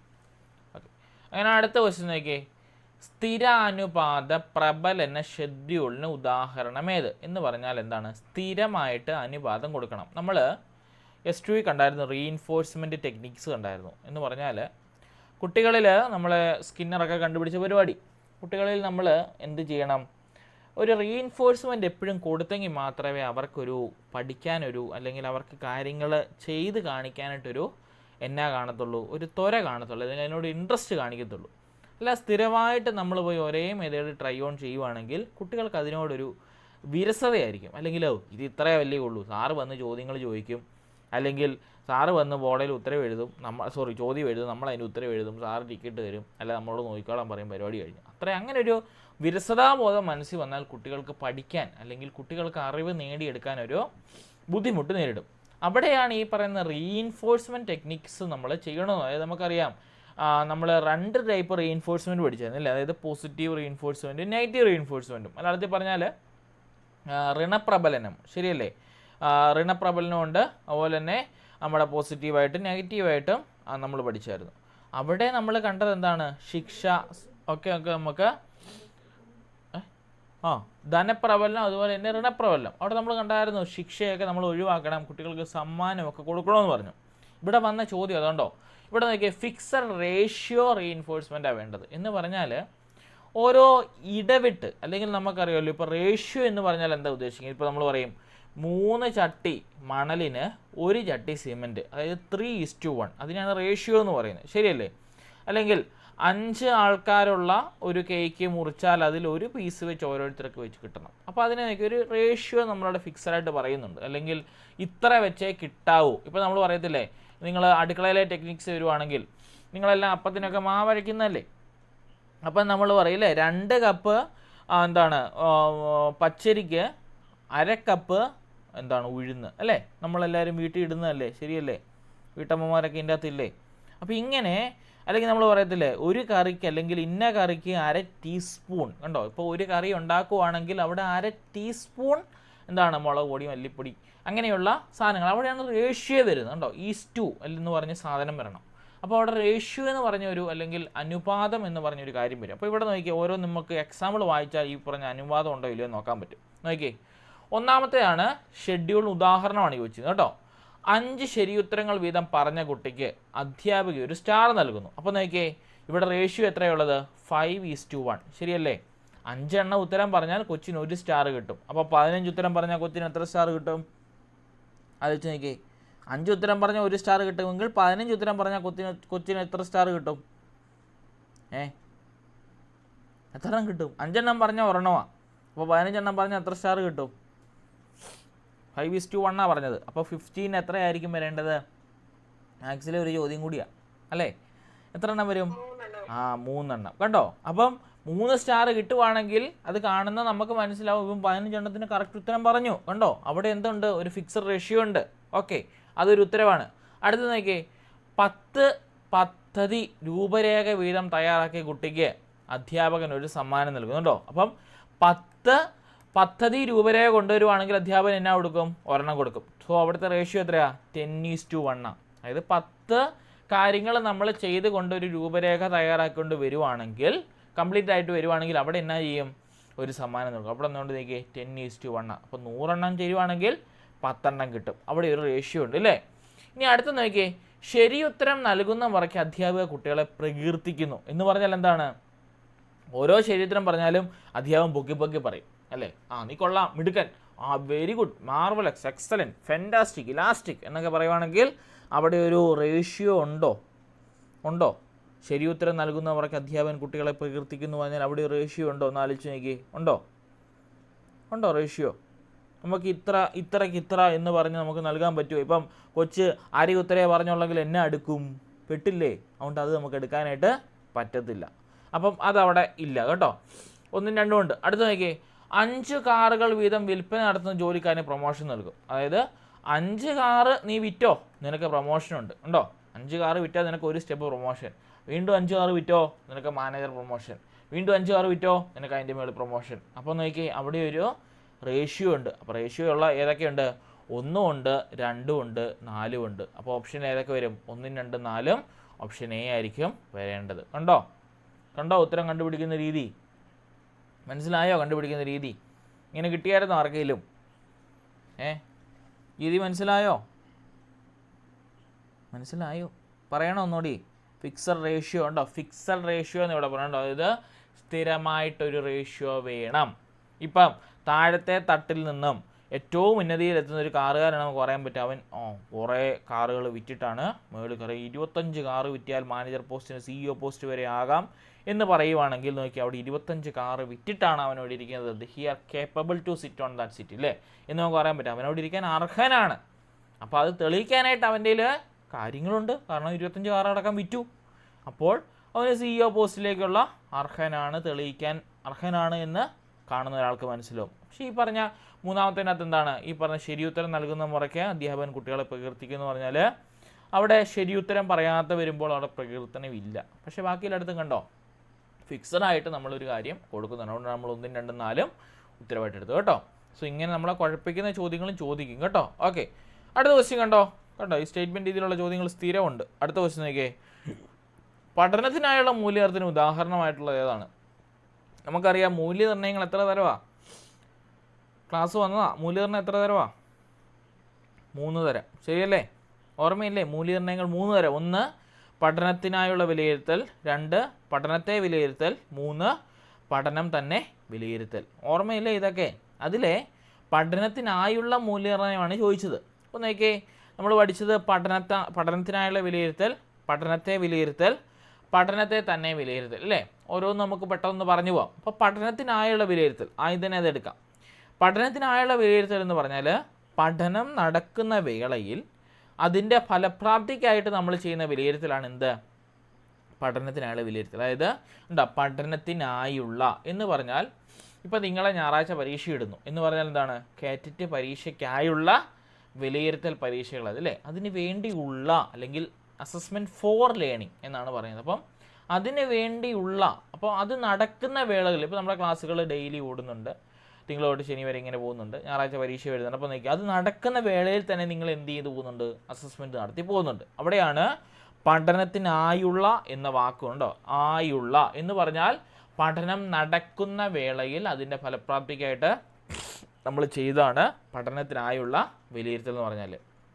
അപ്പം പഠനത്തിനായുള്ള വിലയിരുത്തൽ വരേണ്ട നോക്കിയേ, ഇവിടെ നോക്കിയേ, ക്ലാസ്സിൽ നടക്കുന്ന ചർച്ചയിൽ കുട്ടികളുടെ പങ്കാളിത്തം നിരീക്ഷിക്കുന്നു. അത് പഠനം നടക്കുന്ന വേളയിൽ വേണ്ടതാണോ അല്ലയോ? നിങ്ങൾ തന്നെ പറ, വേണ്ടതാണോ അല്ലയോ? ക്ലാസ്സിൽ നടക്കുന്ന ചർച്ചയിൽ കുട്ടിയുടെ പങ്കാളിത്തം നമ്മൾ വിലയിരുത്തുന്നു അല്ലെങ്കിൽ നിരീക്ഷിക്കുന്നു. അത് വേണ്ടതല്ലേ? കണ്ടോ, കറക്റ്റാണ്, അത് വേണം.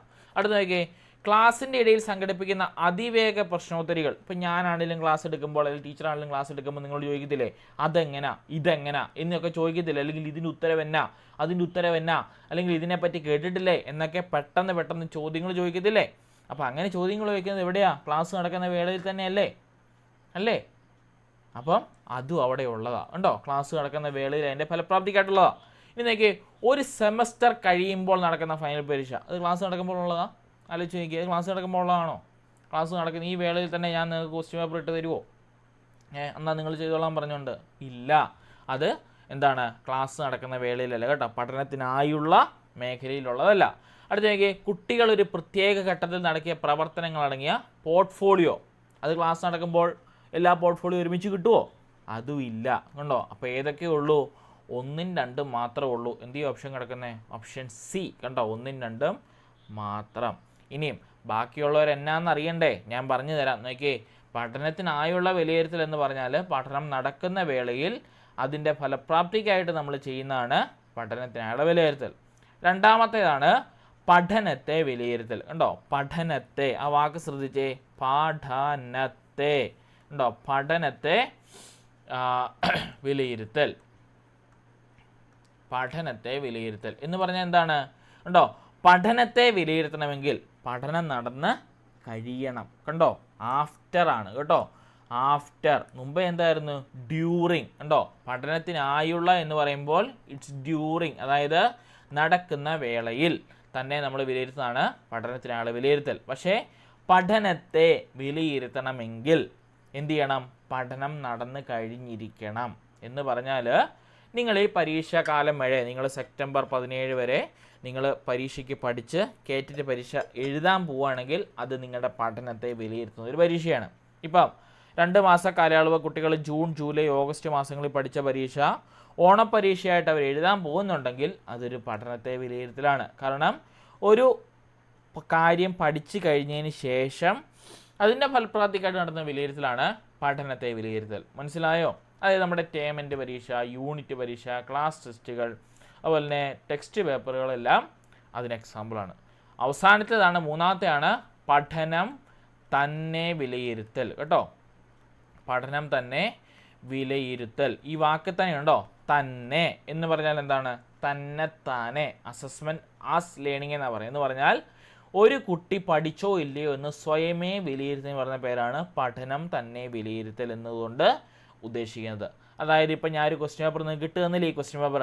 അപ്പം നിങ്ങൾ ഇപ്പോൾ അതിൻ്റെ ഉത്തരങ്ങൾ വെരിഫൈ ചെയ്ത് നോക്കുമ്പോൾ നിങ്ങൾ സ്വയമേ ഒന്ന് വിലയിരുത്തുന്നുണ്ട്. കണ്ടോ? അത് തന്നെ വിലയിരുത്തൽ. അപ്പോൾ 3 വിലയിരുത്തലുണ്ട്, മറന്നുപോലെ. എപ്പോഴും പരീക്ഷയ്ക്ക് ചോദിക്കുന്നതാണ്. ഇത് ഇംഗ്ലീഷിനും ഒന്നാണ്, മലയാളത്തിനും ഒന്നാണ്, സൈക്കോളജിക്കും ഒന്നാണ്, മാത്സിനും സെയിം ആണ്, സയൻസിനും സെയിം ആണ്, സോഷ്യലിനും സെയിം ആണ്. കേട്ടോ, ഈ 3 കാര്യങ്ങൾ വിലയിരുത്തൽ. പഠനത്തിനായുള്ള വിലയിരുത്തൽ, പഠനത്തെ വിലയിരുത്തൽ, പഠനം തന്നെ വിലയിരുത്തൽ. 3ഉം വളരെ വളരെ ഇമ്പോർട്ടൻ്റ് ആണ്, പഠിക്കണം. കേട്ടോ, അപ്പം ഇപ്പം നമ്മുടെ ചോദിച്ച ചോദ്യത്തിനകത്ത് പഠനം നടക്കുന്ന വേളയിലായിരുന്നു, it's during the class time, അല്ലെങ്കിൽ നടക്കുന്ന വേളയിലുള്ളതാണ് ചോദിച്ചത്. അതുകൊണ്ടാണ് നമ്മൾ 1ഉം 2ഉം വന്നത്. ഇനിയും പഠനത്തെ വിലയിരുത്തണമെങ്കിൽ പഠനം നടന്ന് കഴിഞ്ഞിരിക്കണം, ആഫ്റ്റർ സ്റ്റഡിങ്. കേട്ടോ, ഇനിയും പഠനം തന്നെ വിലയിരുത്തുക വെച്ചാൽ സ്വയമേ വിലയിരുത്തുക. അപ്പോൾ ഈ 3ൻ്റെ 4 ഉത്തരവ് ഒന്ന് ആലോചിച്ച് നോക്കിയേ. ഒരു സെമസ്റ്റർ കഴിയുമ്പോൾ നടക്കുന്ന പരീക്ഷ ഏതുതരം വിലയിരുത്തലായിരിക്കും? ഇപ്പം ഞാൻ പറഞ്ഞ ഏതുതരം വിലയിരുത്തലാണ്? ഒരു സെമസ്റ്റർ കഴിയുമ്പോഴുള്ള ഫൈനൽ പരീക്ഷ പഠനത്തെ വിലയിരുത്തൽ. കണ്ടോ, അങ്ങനെ ചോദ്യം ചോദിച്ചു വരാതെ ഏതായിരുന്നു? പഠനത്തെ വിലയിരുത്തലാണ്. ഇനി നോക്കിയേ, കുട്ടികളൊരു പ്രത്യേക ഘട്ടത്തിൽ നടക്കിയ പ്രവർത്തനങ്ങളുടെ പോർട്ട്ഫോളിയോ ഉണ്ടോ? കുട്ടികളൊരു പ്രത്യേക ഘട്ടത്തിൽ നടക്കിയ പ്രവർത്തനങ്ങളുടെ പോർട്ട്ഫോളിയോ എന്ന് പറഞ്ഞാൽ അത് ഏത് തലം വിലയിരുത്തലാണ്? അതും പഠനത്തെ വിലയിരുത്തലാണ്. കണ്ടോ, അത് പഠനം നടന്ന കഴിഞ്ഞതിന് ശേഷം നമ്മൾ വിലയിരുത്തുന്നതാണ് ഈ പറഞ്ഞ പോർട്ട്ഫോളിയോ. അപ്പോൾ അതും പഠനത്തെ വിലയിരുത്തൽ. കേട്ടോ, ഇനിയും ഒരു കുട്ടി സ്വയമേ അവൻ്റെ മാർക്കുകൾ നോക്കി അത് ശരിയാക്കി എഴുതുന്നു, അത് ഏത് വിലയിരുത്തലായിരിക്കും? പഠനത്തെ തന്നെ വിലയിരുത്തൽ. കണ്ടോ, അപ്പോൾ ആ ഒരു കാര്യം മറന്നുപോലോ, സ്ഥിരം ചോദ്യമുള്ളത്. കേട്ടോ, റിപ്പീറ്റഡ് ആണ്. അടുത്തത് 6ാമത്തെ ക്വസ്റ്റ്യൻ. ഓക്കെ, ഇതും സ്ഥിരം ചോദിക്കുന്ന ഒരാളാണ്. ഓക്കെ, ഒരു അധ്യാപകൻ ക്ലാസ്സിൽ വെച്ച് താഴെ പറയുന്നൊരു പ്രസ്താവന പുറപ്പെടുവിച്ചു. പെൺകുട്ടികൾ പ്രകൃതിയാലയ പരിപാലകരും ആൺകുട്ടികൾ പ്രകൃതിയാലയ നേതാക്കളുമായിരിക്കും. ഇതെന്തിനുള്ള ഉദാഹരണമാണ്? കണ്ടോ, അധ്യാപകൻ ക്ലാസ് എടുക്കുമ്പോൾ ക്ലാസ്സിൽ വന്ന് അധ്യാപകൻ പറഞ്ഞു പെൺകുട്ടികളെ സംബന്ധിച്ചോളം പെൺകുട്ടികൾ എന്താണ്? അവർ പ്രകൃതിയാലെ പരിപാലകരാണ്. അതെല്ലാവരെയും പരിപാലിക്കുക, കുഞ്ഞുങ്ങളെയൊക്കെ നോക്കുക, ഹസ്ബൻഡിനെയൊക്കെ നോക്കുക, അതുപോലെ തന്നെ വീട്ടുകാര്യങ്ങളൊക്കെ ചെയ്യുക, ഇങ്ങനെ പരിപാലിച്ച് എല്ലാവരെയും ഒന്ന് ടേക്ക് കെയർ ചെയ്ത ഒരു നേച്ചറാണ് ആർക്കുള്ളത്? പെൺകുട്ടികൾക്കുള്ളത്. ഇനി ആൺകുട്ടികളാണെങ്കിലോ അവർ നേതാക്കരാണ്. അത് ചെയ്യണം, ഇത് ചെയ്യണം, വീട്ടിലെ കാര്യങ്ങളൊക്കെ നടത്തണം, അതുപോലെ തന്നെ സ്കൂളിലെ മെയിൻ കാര്യങ്ങളൊക്കെ അവർ തന്നെ ഓടി നടന്ന് ചെയ്യണം. ഇങ്ങനെ ഒരു നേതാവിൻ്റെ അല്ലെങ്കിൽ ലീഡറായിട്ട് എപ്പോഴും മുന്നിട്ട് വരേണ്ടത് ആൺകുട്ടികളായിരിക്കും. അപ്പോൾ ഇങ്ങനൊരു പ്രസ്താവന നടത്തുവാണെങ്കിൽ ജെൻഡറിൻ്റെ കേസിൽ അല്ലെങ്കിൽ ലിംഗം വെച്ചുകൊണ്ട് അധ്യാപകൻ നടത്തിയ എക്സാമ്പിൾ എന്തിനാണ് ഉദാഹരണം? ലിംഗസ്ഥിര രൂപമാണോ, ലിംഗസമത്വമാണോ, ലിംഗ അനന്യതയാണോ, ലിംഗവിശ്വാസ്യതയാണോ? നമുക്കറിയാമല്ലോ ഏതാണ് ലിംഗ സ്ഥിര രൂപം. അതായത് സ്ഥിരമായിട്ട് അവരിൽ കാണപ്പെടുന്ന ഒരു രൂപം, അല്ലേ? ഇപ്പം നമ്മുടെ 3ാം ക്ലാസ്സിലെ മലയാളമാണെന്ന് തോന്നുന്നു. 3ാം ക്ലാസ്സിലെ മലയാളം ടെക്സ്റ്റ് ബുക്ക് കഴിഞ്ഞ കൊല്ലം പുതിയതായിട്ട് ഇറങ്ങിയായിരുന്നു, ശരിയല്ലേ? അപ്പോൾ അതിൻ്റെ അകത്ത് വാർത്ത വന്നായിരുന്നു, കണ്ടിരുന്നോ? അടുക്കളയിലിരുന്ന് അച്ഛനും അമ്മയെ സഹായിക്കുന്ന ഒരു പടം. നിങ്ങൾ വാർത്ത വായിച്ചോ എന്ന് എനിക്കറിയില്ല, അല്ലെങ്കിൽ 3ാം ക്ലാസ്സിൽ പഠിപ്പിക്കുന്ന അധ്യാപകർ ഇതിനകത്തുണ്ടോ എന്നറിയില്ല. യെസ്, ഓക്കെ, കറക്റ്റാണ്. അപ്പോൾ അവിടെ കണ്ടായിരുന്നില്ലേ, ലിംഗസമത്വം കുട്ടികളിലേക്ക് എത്തിക്കുന്നു. അതായത് അടുക്കള അമ്മയ്ക്ക് മാത്രമുള്ളതല്ല, അച്ഛനും മക്കൾക്കും എല്ലാവർക്കും കൂടി സഹായിക്കാനുള്ളതാണ് എന്നൊരു ആശയം കുട്ടികളിലേക്ക് എത്തിക്കുക എന്ന് പറഞ്ഞുകൊണ്ട് വലിയ വാർത്തയായൊരു വിഷയം അത്.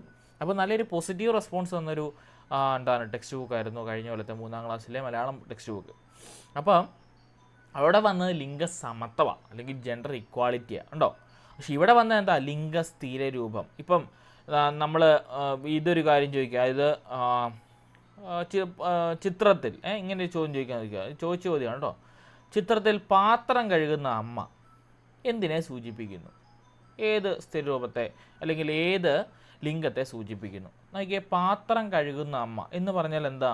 അവിടെ ഒരു ഡിസ്ക്രിമിനേഷൻ ഉണ്ട് കണ്ടോ. അമ്മയെ മാത്രം അവിടെ സ്പോട്ട് ഓൺ ചെയ്ത് താഴ്ത്തി കാണിക്കുക. അതായത് പറഞ്ഞില്ലേ, പാത്രം കഴുകാൻ വേണ്ടി മാത്രം അല്ലെങ്കിൽ 4 ചുവരുകൾക്കുള്ളിൽ മാത്രം ഒതുങ്ങി കിടക്കേണ്ട അല്ലെങ്കിൽ അടുക്കളപ്പണി മാത്രം ചെയ്ത് നിൽക്കേണ്ട ഒരു വ്യക്തിയാണ് എന്നുള്ള രീതിയിലേക്ക് താഴ്ത്തി കിട്ടുവാണെങ്കിൽ അതെന്താണ്?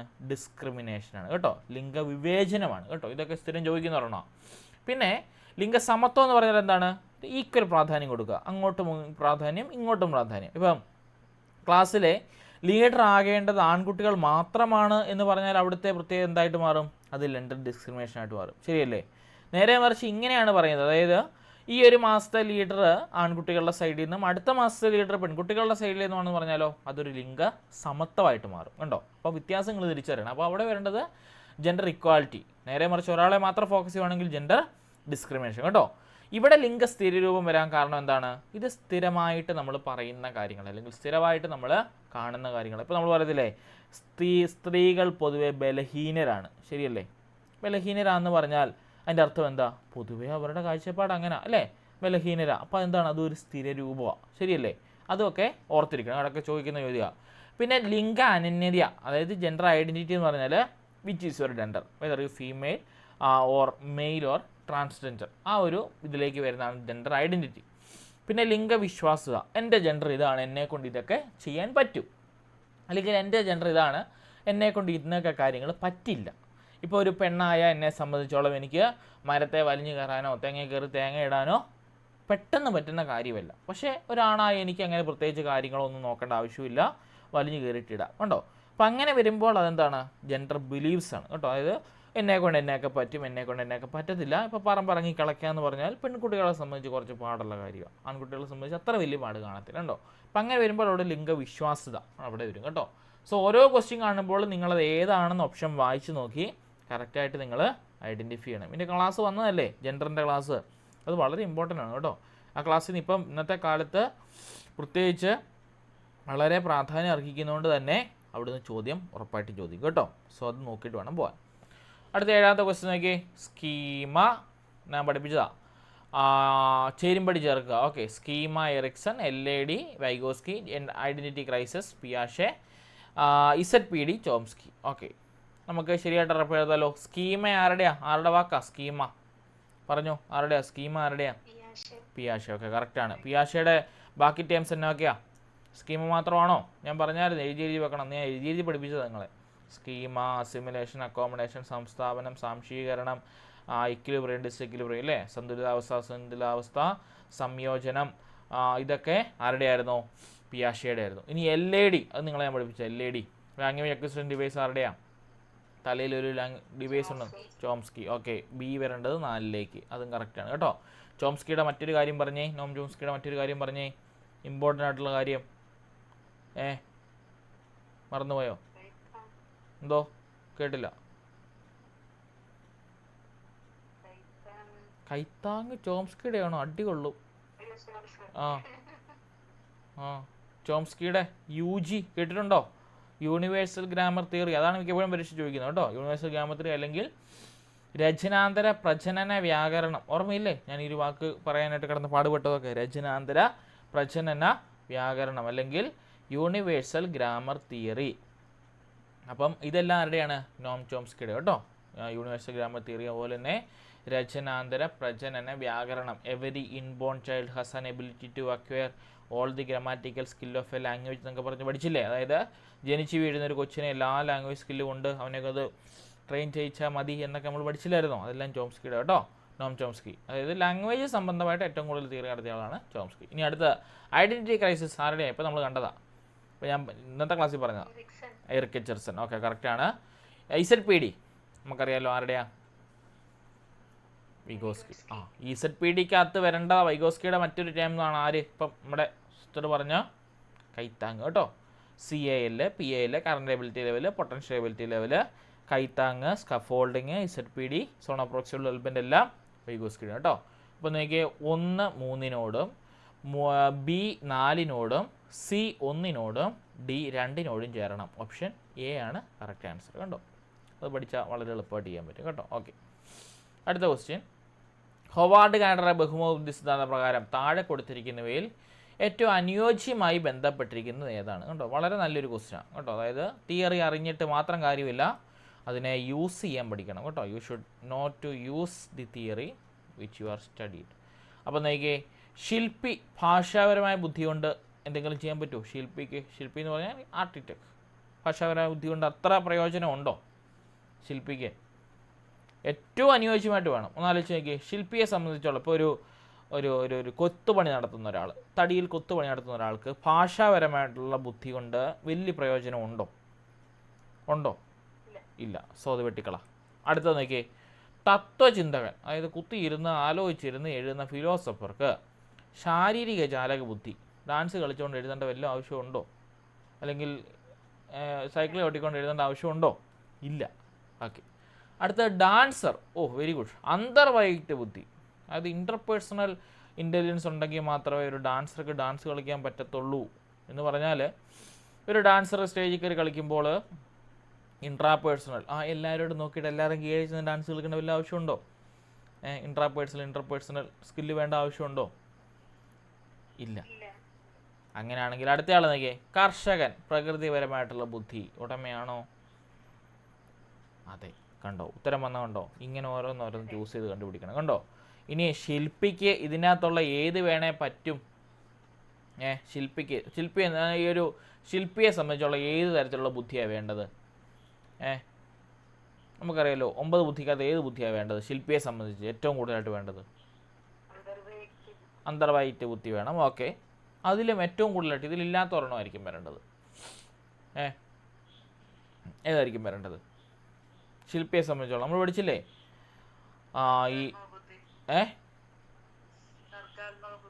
സർഗാത്മക ബുദ്ധി. കറക്റ്റാണ് കേട്ടോ. അതായത് ഇന്ന കൊത്തുപണി നടത്തിയാൽ ഇത്ര ഏരിയ എനിക്ക് ഇതിനെ എടുക്കണം അല്ലേ, ഈ ഒരു പടം തീർച്ച വരാണ്ട് എനിക്ക് അത്രയും വരണം, അതുപോലെ തന്നെ ഇന്ന അളവിൽ അത് കൊത്തി തീരണം, ഈ ഒരു ഷേപ്പ് കിട്ടണം എന്നൊക്കെ പറഞ്ഞൊരു ക്രിയേറ്റിവിറ്റി ആയിട്ട് ചിന്തിക്കണം കേട്ടോ. ഇനി തത്വചിന്തകനാണെങ്കിൽ ഏതായിരിക്കും കൂടുതലായിട്ട് ചോദിക്കുന്നത്? ഫിലോസഫർക്ക് ലിംഗ്വിസ്റ്റിക് ഇൻ്റലിജൻസ് അല്ലേ, അതായത് ഭാഷ ഉപയോഗിക്കാൻ പഠിക്കണം. അല്ലെങ്കിൽ ഈ പറഞ്ഞ കാര്യങ്ങളൊക്കെ എഴുതി വയ്ക്കാതെ ആർക്കും മനസ്സിലാവത്തില്ല അല്ലേ. ഫിലോസഫറിൻ്റെ ടോൾസ്കോയുടെയൊക്കെ കഥകൾ നിങ്ങൾ വായിച്ചിട്ടില്ലേ? അല്ലെങ്കിൽ ഒന്നും വേണ്ട, നമ്മുടെ മലയാളത്തിലുള്ള ആശാൻ്റെയും ഉള്ളൂറിൻ്റെയും വള്ളത്തോളിൻ്റെയൊക്കെ കവിതകളൊക്കെ നിങ്ങളെടുത്ത് വായിച്ചിട്ടില്ല, ONV-യുടെയൊക്കെ.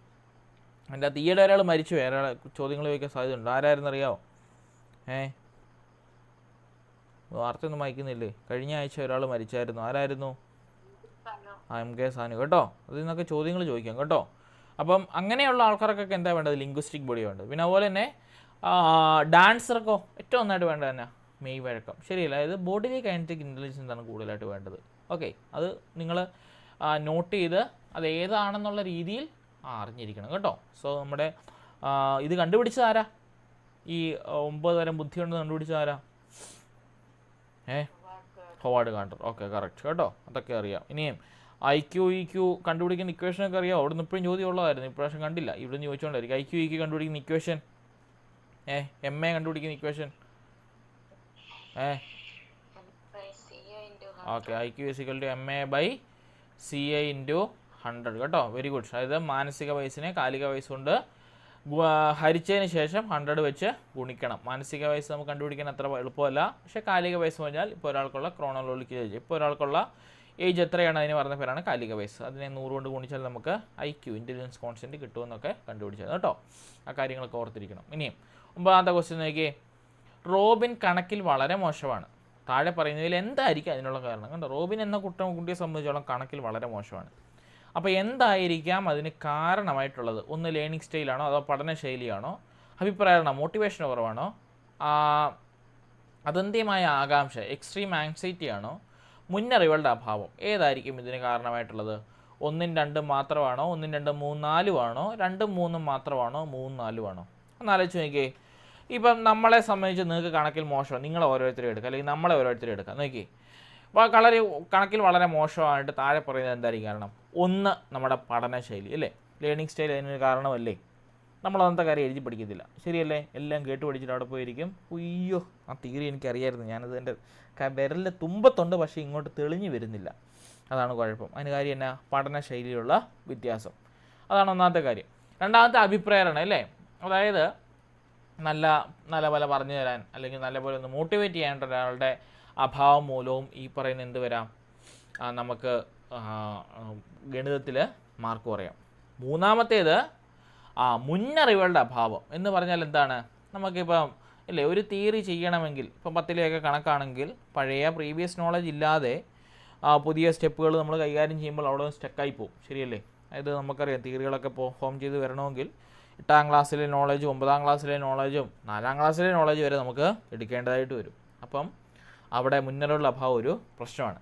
പിന്നെ അതുപോലെ തന്നെ വരേണ്ടതാണ് അദന്ത്യമായ ആകാംക്ഷ. അതായത് ഇതിൻ്റെ ഉത്തരം എങ്ങോട്ടായിരിക്കും പോകുന്നത്, അല്ലെങ്കിൽ എങ്ങനെയായിരിക്കും ഇത് കിട്ടുന്നത് എന്നൊരു ആൻസൈറ്റി. ഇനി ഇതിൻ്റെ ഉത്തരം കറക്റ്റായിട്ട് കിട്ടിയാൽ എനിക്ക് ചെക്ക് ചെയ്ത് നോക്കാൻ പറ്റുമോ, ഇനി വേറെ എന്തെങ്കിലുമൊക്കെ മെത്തേഡ് ഉണ്ടോ എന്നിങ്ങനെ ഒരു ക്യൂരിയോസിറ്റി അല്ലെങ്കിൽ ഒരു ആൻസൈറ്റി ആർക്ക് ക്രിയേറ്റ് ചെയ്യാൻ പറ്റും? ഗണിതത്തിന് ക്രിയേറ്റ് ചെയ്യാൻ പറ്റും. സോ ഇതിലുള്ള എല്ലാം തന്നെ ഇതിൻ്റെ ഉത്തരവ് കേട്ടോ. എയും ബിയും സിയും ഡിയും ഇതിന് ഉത്തരവാണ്. സോ 1, 2, 3, 4 ഇവിടെ കറക്റ്റാണ് കേട്ടോ. സോ ഇങ്ങനെ ചിന്തിച്ച് വേണം പരീക്ഷകളിൽ ഉത്തരം എഴുതാൻ. ഓക്കെ, അടുത്ത ക്വസ്റ്റ്യൻ നോക്കിയേ. ഇതുപോലെ തന്നെ കണ്ടോ, മൊത്തം ഈ പറഞ്ഞ സ്റ്റേറ്റ്മെൻറ്റ് ക്വസ്റ്റ്യൻ നമ്മളെ കുഴപ്പിക്കുന്ന ചോദ്യങ്ങളാണ്, പക്ഷേ ഒന്ന് ആലോചിച്ച് നമുക്ക് ഉത്തരം കിട്ടും. കണ്ടോ, ഒരു ഉൾച്ചേർക്കൽ ക്ലാസ് മുറിയിൽ, അതായത് ഒരു ഇൻക്ലൂസീവ് ആയിട്ടുള്ള ക്ലാസ് മുറിയിൽ അധ്യാപകൻ എങ്ങനെയായിരിക്കണം? കണ്ടോ, എങ്ങനെയായിരിക്കണം? ഒന്നാമത്തെ ചോദ്യമാണ്. വ്യത്യസ്ത പഠന സങ്കേതങ്ങൾ ഉപയോഗിക്കുന്ന ആളായിരിക്കണം, കുട്ടികളുടെ ഓട്ടോണമി പരിപോഷിപ്പിക്കുന്ന ആളായിരിക്കണം, അതുപോലെ തന്നെ സഹവർത്തിത പഠനത്തിന് ഉപയോഗിക്കുന്ന ആളായിരിക്കണം, സുരക്ഷിതവും ഋണാത്മകവുമായ പരിസരം സൃഷ്ടിക്കുന്ന ആളായിരിക്കണം. ഇതിലേതൊക്കെയാണ് കറക്റ്റ് വരേണ്ടത്? ഒരു ഉൾച്ചേർക്കൽ ക്ലാസ് മുറി, അതായത് എല്ലാവരെയും ഉൾച്ചേർത്തുകൊണ്ടുള്ള പഠനമുറിയിൽ ഏതായിരിക്കും ഉത്തരം വരേണ്ടത്? ഓരോന്നോരോന്ന് വെച്ച് എടുത്ത് നോക്കി. വ്യത്യസ്ത പഠന സങ്കേതങ്ങൾ ഉപയോഗിക്കണം, ശരിയല്ലേ? കണ്ണ് കാണാവുന്നവനും കണ്ണ് കേൾക്കാത്തവനും അതുപോലെ തന്നെ കണ്ണ് കാണുന്നവനും ഇരിക്കുന്ന ക്ലാസ് മുറിയിൽ ഓഡിയോ വിഷ്വൽ എയ്ഡ്സ് എല്ലാം തന്നെ നമ്മൾ ഉപയോഗിക്കണം. അതുകൊണ്ടാണ് വ്യത്യസ്ത പഠന സങ്കേതികൾ എന്ന് പറയുന്നത്. അപ്പോൾ അത് കറക്റ്റാണ്, വേണ്ടതാണ്. ഇനി കുട്ടികളുടെ ഓട്ടോണമി പരിശോധിക്കുക എന്ന് പറഞ്ഞാൽ എന്താണ്? ലേണർ ഓട്ടോണമി, അല്ലേ? അത് നമ്മൾ ഒബ്വിയസ്ലി പരിപോഷിപ്പിക്കണം. അതായത് അതിനൊരു ഇൻക്രീസ്മെൻറ്റ് എപ്പോഴും നമ്മൾ കൊണ്ടുവരണം. അതും ഈ പറഞ്ഞ ഉൾച്ചേർക്കൽ ക്ലാസ് മുറിയിൽ അധ്യാപകം ചെയ്യേണ്ടതാണ്. അടുത്താണ് സഹവർത്തിത പഠന പ്രവർത്തനത്തിന് ഉപയോഗിക്കണം. അതായത് എന്ന് പറഞ്ഞാൽ എന്താണ്? സഹവർത്തിത പഠനം, സംഘടനാത്മക പഠനം, സംവാദാത്മക പഠനം ഒക്കെ വേണം എന്ന് നമ്മൾ പഠിച്ചായിരുന്നു. എവിടെ? നമ്മുടെ സാമൂഹിക ജ്ഞാന നിർമ്മിത വിഭാഗത്തിൽ, അല്ലേ? ആര് കണ്ടുപിടിച്ചതാ? ആരുടെയാ? പോയി, എല്ലാം പോയി കയ്യിൽ നിന്ന്. ആരാ ഇത് കണ്ടുപിടിച്ചേ? സഹവർത്തിത പഠനം, സംവാദാത്മക പഠനം, സഹകരണാത്മക പഠനമൊക്കെ വേണമെന്ന് ഇന്നത്തെ ക്ലാസ് മുറിയിൽ, ഇന്നത്തെ നൂറ്റാണ്ടിലെ ക്ലാസ് മുറി വേണമെന്ന് കണ്ടുപിടിച്ചത് ആരാ?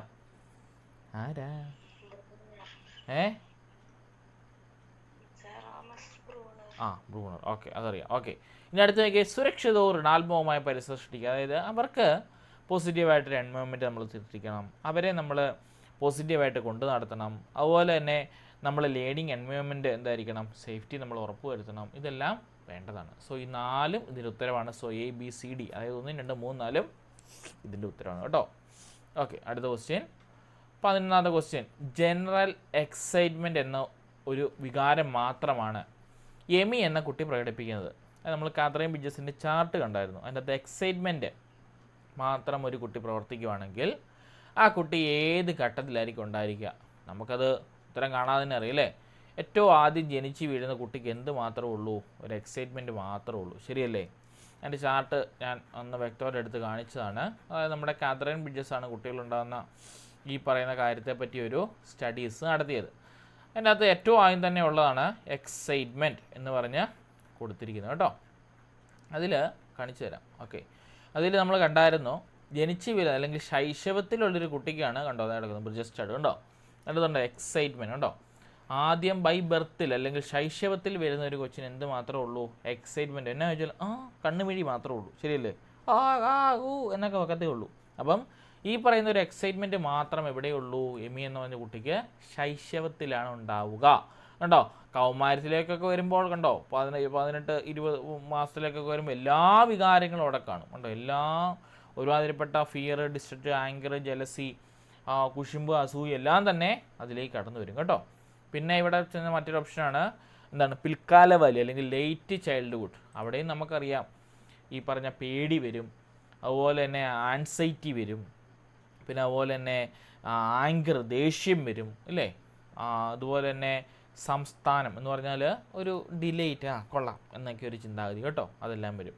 മധ്യഭാരതത്തിൽ ഈ പറഞ്ഞ പോലെ തന്നെ പേടി, എക്സൈറ്റ്മെൻറ്റ്, ആകാംക്ഷ, പിന്നെ നമ്മുടെ ദേഷ്യം, കോപം, വിരോധം, അസൂയ, ഈ പറഞ്ഞ കാര്യങ്ങളൊക്കെ ഉണ്ടാകും കേട്ടോ. സോ എക്സൈറ്റ്മെൻറ്റ് മാത്രം ഉണ്ടാവുകയാണെങ്കിൽ അത് ശൈശവത്തിൽ കേട്ടോ. അതുകൊണ്ടാണ് കൊച്ചുങ്ങൾക്ക് ശിശുക്കൾ എപ്പോഴും, കുഞ്ഞുങ്ങൾ എപ്പോഴും പാവങ്ങളെന്ന് പറയുന്നത് കൊണ്ടാണ്. എക്സൈറ്റ്മെൻറ്റ് മാത്രമേ ഉള്ളൂ, വേറെ ഒരു വികാരം അവർക്ക് ഇല്ല. നമ്മൾ കരയുകയാണെങ്കിൽ നമ്മളോടൊപ്പം അവർ കരയും, ശരിയല്ലേ? നമ്മൾ ചിരിക്കുകയാണെങ്കിൽ നമ്മളോടൊപ്പം അവർ ചിരിക്കും. അവരെന്നാന്ന് അറിഞ്ഞിട്ടാണോ? അല്ല, അവർക്ക് അതേ ചെയ്യാൻ അറിയത്തുള്ളൂ. നമ്മുടെ വികാരം അനുസരിച്ച് പെരുമാറാൻ മാത്രമേ അവർക്ക് അറിയത്തുള്ളൂ. ആണ് അതിന് കാരണം കേട്ടോ. നിങ്ങൾ കണ്ടില്ലേ, കൊച്ചു പിള്ളേരുടെ മുന്നിൽ ജനിച്ച് വീണ ഒരു 2 മാസം 3 മാസം കൊച്ചിൻ്റെ മുന്നിൽ നിങ്ങളൊന്ന് കരഞ്ഞു നോക്കിയേ, കൊച്ചു നമ്മളോടൊപ്പം കിടന്ന് കരയും, ശരിയല്ലേ? ഒന്ന് ചിരിച്ചു നോക്കിയേ, കൊച്ചു നമ്മളോടൊപ്പം ചെന്ന് ചിരിക്കും. അവരോടൊന്ന് കളിച്ചു നോക്കിയേ, കൊച്ചു നമ്മളോടൊപ്പം ഒന്ന് കളിക്കും. അപ്പം നമ്മൾ കാണിക്കുന്ന എക്സൈറ്റ്മെൻറ്റ് എന്തായിരിക്കും അവരും കാണിക്കുന്നത് കേട്ടോ. സോ ഇവിടെ വരേണ്ടത് ഓപ്ഷൻ ബി ആണ്. എന്താണ്? ജനറൽ എക്സൈറ്റ്മെൻറ്റ് മാത്രം. അത് വന്നത് കാതറൈൻ ബ്രിഡ്ജസ് സ്റ്റാർട്ടിൽ നിന്നാണ്. ഇത് പഠിപ്പിച്ചതാണ്. അതായത് ബൈ ബർത്തിൽ കൊച്ചുങ്ങൾക്കുണ്ടാകുന്ന ഒരേ ഒരു വികാരമാണ് എക്സൈറ്റ്മെൻറ്റ്. പല ആവർത്തി ചോദിച്ചൊരു ചോദ്യം ഇത് കേട്ടോ. ഓക്കെ, 12ാമത്തെ ക്വസ്റ്റ്യൻ, 2 ക്വസ്റ്റ്യൻ പറഞ്ഞിട്ടാണ് നിർത്താം കേട്ടോ. ചെറിയ ക്ലാസ്സിലെ കുട്ടികളുടെ ഭാഷാ വികസനത്തിന് താഴെ കൊടുത്തിരിക്കുന്ന ഏതൊക്കെ പ്രവർത്തനങ്ങൾ നിർദ്ദേശിക്കാം ഉണ്ടോ? ഇത് ഒരു സ്റ്റേറ്റ്മെൻറ്റ് ചോദ്യം ഉണ്ടോ? അത് നമുക്കറിയാം, നമ്മുടെ ഇപ്പോഴത്തെ 1 2 3 4 5 6 പോട്ടെ 10ാം ക്ലാസ് വരെയുള്ള കൊച്ചുങ്ങളുടെ ഒരു പ്രശ്നമാണ് ഭാഷ. എഴുതാൻ അറിയത്തില്ല, വായിക്കാൻ അറിയത്തില്ല, അക്ഷരത്തെറ്റുകൾ, ശരിയല്ലേ? നമ്മുടെയൊക്കെ ചുറ്റുപാടുള്ള കുട്ടികൾക്കെല്ലാം ഉള്ളതാണ്. അപ്പോൾ അതിന് എന്തൊക്കെ പ്രവർത്തനങ്ങൾ അവർക്ക് കൊടുക്കാമെന്നാണ് ചോദിച്ചിരിക്കുന്നത്. ഓക്കെ, നിറങ്ങളുടെ അടിസ്ഥാനത്തിൽ അക്ഷരങ്ങൾ തരംതിരിക്കുക, ശരിയല്ലേ? അതായത് ഭാഷാ വികസനം നടക്കുന്നതാണ്. അക്ഷരങ്ങളൊക്കെ നിറങ്ങളുടെ അടിസ്ഥാനത്തിൽ എന്താണ് തരംതിരിക്കുന്ന ഒരു പ്രവർത്തനം.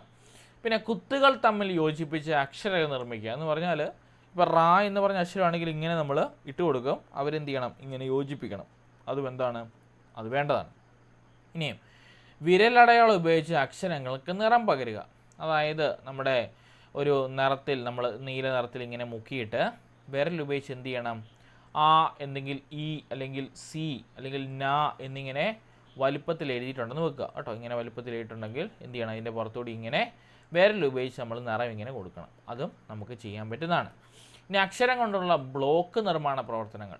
അതായത് ഇപ്പം നമ്മൾ പറയുകയാണ് അമ്മ എന്നുണ്ടാക്കുമ്പോൾ എന്നാ എടുക്കണം? കൊച്ച് ആ എന്ന് പറഞ്ഞ അക്ഷരവും 2 വട്ടം മായും എടുക്കണം, അല്ലേ? അല്ലെങ്കിൽ മാ കൂട്ടിയുള്ള എന്താണ് അക്ഷരം എടുക്കണം. അപ്പോൾ നോക്കി, അക്ഷരങ്ങൾ കൊണ്ടുള്ള ബ്ലോക്ക് നിർമ്മാണ പ്രവർത്തനത്തിൽ അമ്മ എന്ന് പറഞ്ഞ് കൊച്ചിന് കിട്ടും. അല്ലെങ്കിൽ ഇപ്പോൾ ചെറിയ വാക്കാണെങ്കിൽ പറ എന്ന് പറഞ്ഞ വാക്കാണ് കൊടുത്തതെങ്കിൽ പായും പാ എന്ന് പറയുന്ന ആ ബ്ലോക്കും റാ എന്ന് പറയുന്ന ബ്ലോക്കും കൊടുത്താൽ, അക്ഷരവും കൊടുത്താൽ കുട്ടികൾ പറ എന്ന് പറഞ്ഞ ഒറ്റ വാക്കുണ്ടാക്കും. ഉണ്ടോ?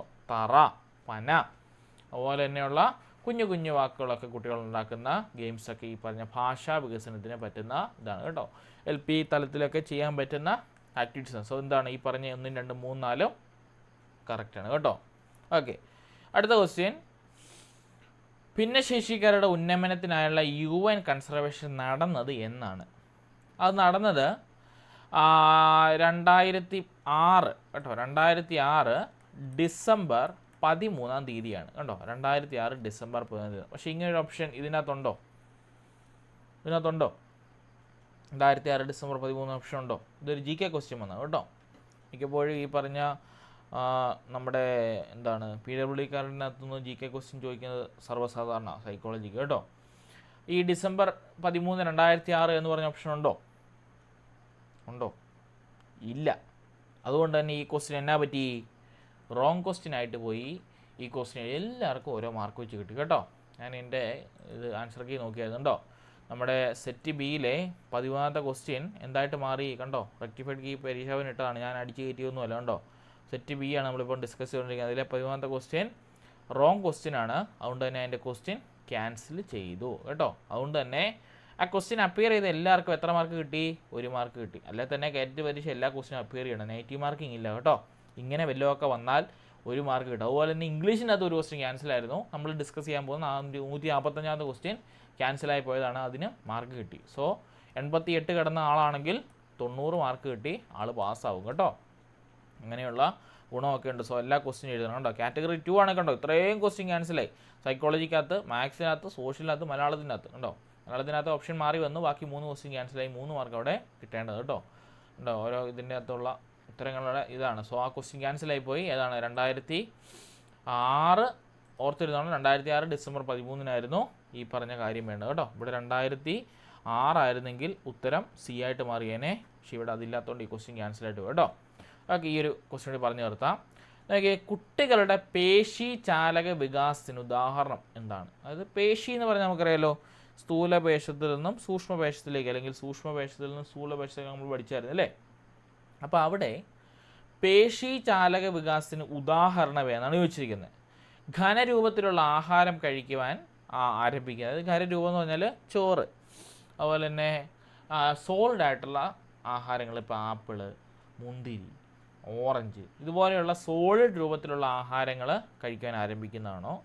കുട്ടിക്കാലത്ത് തനിച്ചാകുമ്പോൾ പേടി തോന്നുന്നതാണോ? നിറങ്ങൾ തിരിച്ചറിയുവാൻ കഴിയുന്നതാണോ? 1.5 വയസ്സാകുമ്പോൾ നടന്നു പോകുന്നതാണോ? ആലോചിച്ച് നോക്കിയേ. പേശി ചാലക വികാസം എന്ന് പറഞ്ഞാൽ എന്താണ്?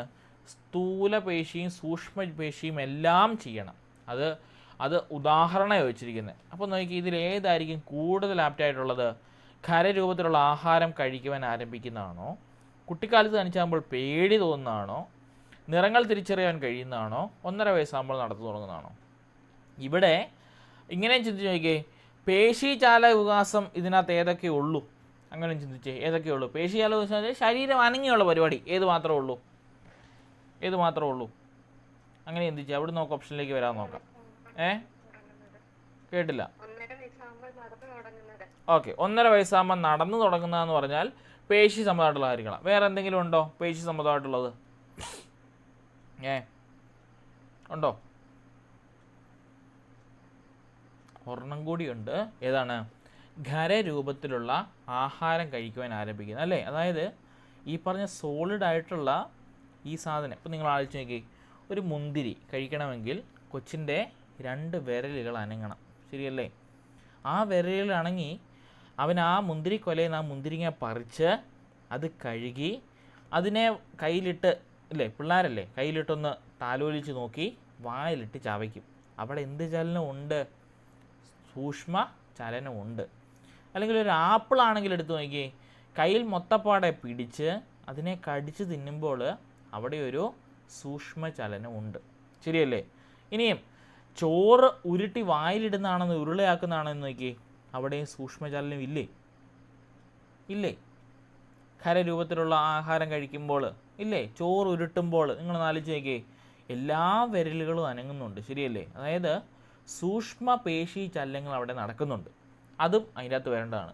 ബാക്കി 2 ആ ഏരിയയിലേ ഇല്ല. കണ്ടോ? തനിച്ചാകുമ്പോൾ പേടി തോന്നുന്നത് ശരിക്കും പറഞ്ഞാൽ ഫിയർ വരേണ്ടത് കാതറിൻ ബ്രിഡ്ജസിൻ്റെ എന്താണ്, നമ്മളിപ്പോൾ പഠിച്ച കാതറിൻ ബ്രിഡ്ജസിൻ്റെ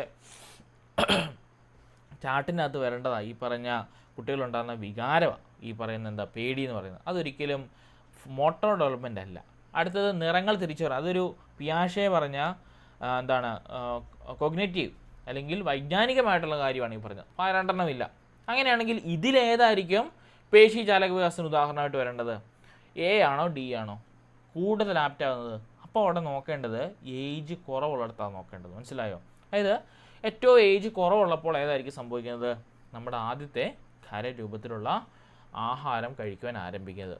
അതും ഈ പറഞ്ഞ പോലെ എന്നാ പറ്റി, എല്ലാവരും ഈ പറഞ്ഞ പോലെ 1.5 വയസ്സാകുമ്പോൾ നടന്നു തുടങ്ങും. അതുകൊണ്ട് ഇവിടെ വയസ്സ് എടുത്ത് പറയുന്നുണ്ട്. 1.5 വയസ്സിന് മുമ്പ് ചെയ്യുന്ന കാര്യമാണ് ഈ ആഹാരം കഴിക്കുവാൻ തുടങ്ങുന്നത്, ശരിയല്ലേ? പിള്ളേർ തന്നെ പാത്രത്തിൽ കൈയിട്ടൊക്കെ അളിക്കത്തില്ലേ, അല്ലേ? നിങ്ങൾ കണ്ടില്ലേ, ചോറ് കൊടുത്താൽ അവർ എൻ്റെ കഞ്ഞിവെള്ളം എടുത്ത് ഊറ്റിത്തരും, നമ്മുടെയൊക്കെ പിള്ളേരുടെ കയ്യിൽ നിന്ന്, ശരിയല്ലേ? അതുപോലെ തന്നെ അവർ കയ്യിൽ എന്നാ കിട്ടിയാലും, ഇപ്പം നമ്മുടെ മഞ്ചാടിക്കുരുവോ മുത്തോ അതുപോലെ തന്നെ മാല പൊട്ടിയ മുത്തുകളൊക്കെ കിട്ടിയാലും അവർ തന്നെ എടുക്കും, കൈ പിടിച്ച് നോക്കി വായിലിടാൻ നോക്കും. അതുകൊണ്ട് നമ്മൾ ഈ കാര്യങ്ങളെല്ലാം മാറ്റി വെക്കുന്നൊരു പ്രവണതയില്ലേ? ഇതിന് മുമ്പാണ്, ഈ 1.5 വയസ്സിന് മുമ്പാണ്. അപ്പോൾ എപ്പോഴും നോക്കേണ്ടത് 2 ഓപ്ഷൻ വന്നാൽ അവിടെ ഏതാണ് ആദ്യം നടക്കേണ്ടത്, അവിടെയിട്ട് വേണം നമ്മൾ ഉത്തരം പോകാൻ. സോ ഇവിടെ ഏതാണ്? ഖരരൂപത്തിലുള്ള ആഹാരം കഴിക്കാൻ ആരംഭിക്കുന്നതാണ് ഇവിടെ ഉത്തരവായിട്ട് വന്നത് കേട്ടോ. ഇതിനും കംപ്ലയിൻറ്റ് പോയിരുന്നു, പക്ഷേ നടന്നില്ല. എന്താണ് ഇവിടെ വർഷം എടുത്ത് പറഞ്ഞു കേട്ടോ. 1.5 വയസ്സെന്ന് പറഞ്ഞുകൊണ്ട് തന്നെ 1.5 വയസ്സിൽ ഒബ്വിയസ്ലി കുട്ടികൾ നടക്കും. അത് പറഞ്ഞ ശരിയാണ്, പേശി ചാലക വികാസത്തിന് ഉദാഹരണം. പക്ഷേ അതിന് മുമ്പേ ഏത് പേശിയാന്ന് പറയുന്നില്ല, ശരിയല്ലേ? സ്ഥൂലമാണോ സൂക്ഷ്മമാണോ എന്ന് പറയുന്നില്ല. പക്ഷെ അതിന് മുമ്പേ സൂക്ഷ്മ പേശി ചലനം എവിടെ നടക്കുന്നുണ്ട്? ഖരരൂപത്തിലുള്ള ആഹാരം കഴിക്കാൻ ആരംഭിക്കുന്നതിനകത്ത് നടക്കുന്നുണ്ട് കേട്ടോ. സോ ആ ഒരു കാര്യം വന്നുകൊണ്ടാണ് ആ ഓപ്ഷനിലേക്ക് ഉത്തരങ്ങൾ പോയത്. ഓക്കെ, മനസ്സിലായോ? ഇതാണ് നമ്മുടെ ആൻസർ കീ കേട്ടോ. 14 എണ്ണം. ബാക്കി നമുക്ക് വരുന്ന ക്ലാസ്സിൽ ഡിസ്കസ് ചെയ്യാം. നമ്മൾ കുറച്ച് മനസ്സിലാക്കി പോകുന്നതാണ് ഇത്രയും ഇത് വരുന്നത്. പക്ഷേ ഇത് യൂസ്ഫുൾ ആയിരിക്കും കേട്ടോ. നിങ്ങൾക്ക് പരീക്ഷയ്ക്ക് ഒന്നും കണ്ടില്ലെങ്കിലും ആൻസർ കീ ഡിസ്കഷൻ മാത്രം കണ്ടിട്ട് പോയാൽ മതി. അതിനകത്ത് ഉറപ്പായിട്ട് ചോദ്യം ചോദിക്കും കേട്ടോ. അടുത്ത ഇതിൻ്റെ പുറകിലുള്ള ക്വസ്റ്റ്യൻ എടുത്ത് നോക്കിയാൽ ഇതിൽ നിന്നൊരു 10 ക്വസ്റ്റ്യൻ റിപ്പീറ്റ് ആയിട്ട് ചോദിച്ചിട്ടുണ്ടാവും. ആ ഒരു പാർട്ടി നമ്മളിപ്പം ഓപ്ഷൻ അടക്കം ഡിസ്കസ് ചെയ്തില്ലേ പോകുന്നത്. അപ്പോൾ അവിടെ നിന്നുള്ള ചോദ്യങ്ങൾ ഉറപ്പായിട്ട് നിങ്ങൾ പരീക്ഷയ്ക്ക് ചോദിക്കും കേട്ടോ. സോ നിങ്ങൾ സേഫാണ്. പഠിച്ചു തുടങ്ങിയതിനെ ആപ്ലിക്കേഷൻ അവതരിപ്പിക്കാൻ പഠിച്ചില്ലെങ്കിൽ എന്നാ പറ്റും? കയ്യിലുള്ള മാർക്ക് മൊത്തം പോകും. ശരിയല്ലേ? ഇപ്പോൾ നമ്മൾ കണ്ടില്ലേ, പഠിച്ചതും പരീക്ഷ വരും നമ്മൾ വ്യത്യാസം കണ്ടില്ല. അതായത് നമ്മളോട് അരി ഇടാൻ പറയും, പരീക്ഷയ്ക്ക് ബിരിയാണി എങ്ങനെ ഉണ്ടാക്കുമെന്ന് ചോദിക്കും. ആ ഒരു അവസ്ഥയാണ് ശരിക്കും പറഞ്ഞാൽ ഇപ്പോഴത്തെ കയറ്റ പരീക്ഷ കേട്ടോ. അതുകൊണ്ട് തന്നെ ഇത് ചെയ്യേണ്ട രീതി അല്ലെങ്കിൽ ഇത് ചിന്തിക്കേണ്ട രീതി, ചിന്താഗതി നമ്മൾ മാറ്റിയെങ്കിൽ മാത്രമേ ഈ ഒരു പരീക്ഷയ്ക്ക് നമുക്ക് ക്രാക്ക് ചെയ്യാൻ പറ്റുള്ളൂ. അതുകൊണ്ട് ക്വസ്റ്റ്യൻ പേപ്പർ ഡിസ്കഷൻ നമ്മൾ സ്റ്റാർട്ട് ചെയ്തു കേട്ടോ. സോ പഠിക്കുക. നമ്മൾ ഓരോ കാര്യങ്ങൾ ഇപ്പോൾ ഞാൻ പറഞ്ഞില്ലേ, നമ്മൾ കാണുമ്പോൾ വളരെ സിമ്പിളായിട്ട് തോന്നുന്ന കാര്യം പോലും ഈ പറഞ്ഞ പോലെ നമ്മൾ ഉത്തരത്തിലേക്ക് വരുമ്പോൾ തെറ്റായിട്ട് മാറാം. അപ്പോൾ അങ്ങനെ വരുമ്പോൾ അത് മാറാനുള്ള കാര്യങ്ങൾ അല്ലെങ്കിൽ അത് എങ്ങനെ മാറി എന്ന ചിന്താരീതിയിലേക്ക് വന്നാൽ നമുക്ക് ഉത്തരത്തിലേക്ക് അടുത്ത വട്ടം കൂടുതൽ എളുപ്പം എത്താൻ പറ്റും കേട്ടോ. കുറച്ച് ക്വസ്റ്റ്യൻ ഇങ്ങനെ പ്രാക്ടീസ് ചെയ്യുമ്പോൾ ഓട്ടോമാറ്റിക്കലി നമ്മുടെ ചിന്താരീതി അങ്ങനെ മാറും കേട്ടോ. സോ അങ്ങനെ നമുക്ക് പഠിക്കാം. സോ പഠിക്കുക. താഴെയുള്ള ക്വസ്റ്റ്യൻസ് നിങ്ങൾ നോക്കിയിട്ട് വേണം വരാൻ കേട്ടോ. ആൻസർ ഡിസ്ക്രൈബ് ചെയ്ത് തരാം. എന്തെങ്കിലും ഡൗട്ട് ഉണ്ടെങ്കിൽ നിങ്ങൾക്ക് ചോദിക്കാം കേട്ടോ. യെസ്. അപ്പോൾ അങ്ങനെയാണെങ്കിൽ താങ്ക് യു. നമുക്ക് അടുത്ത ദിവസം കാണാം കേട്ടോ. എന്തെങ്കിലും ഡൗട്ടുണ്ടോ ആർക്കെങ്കിലും?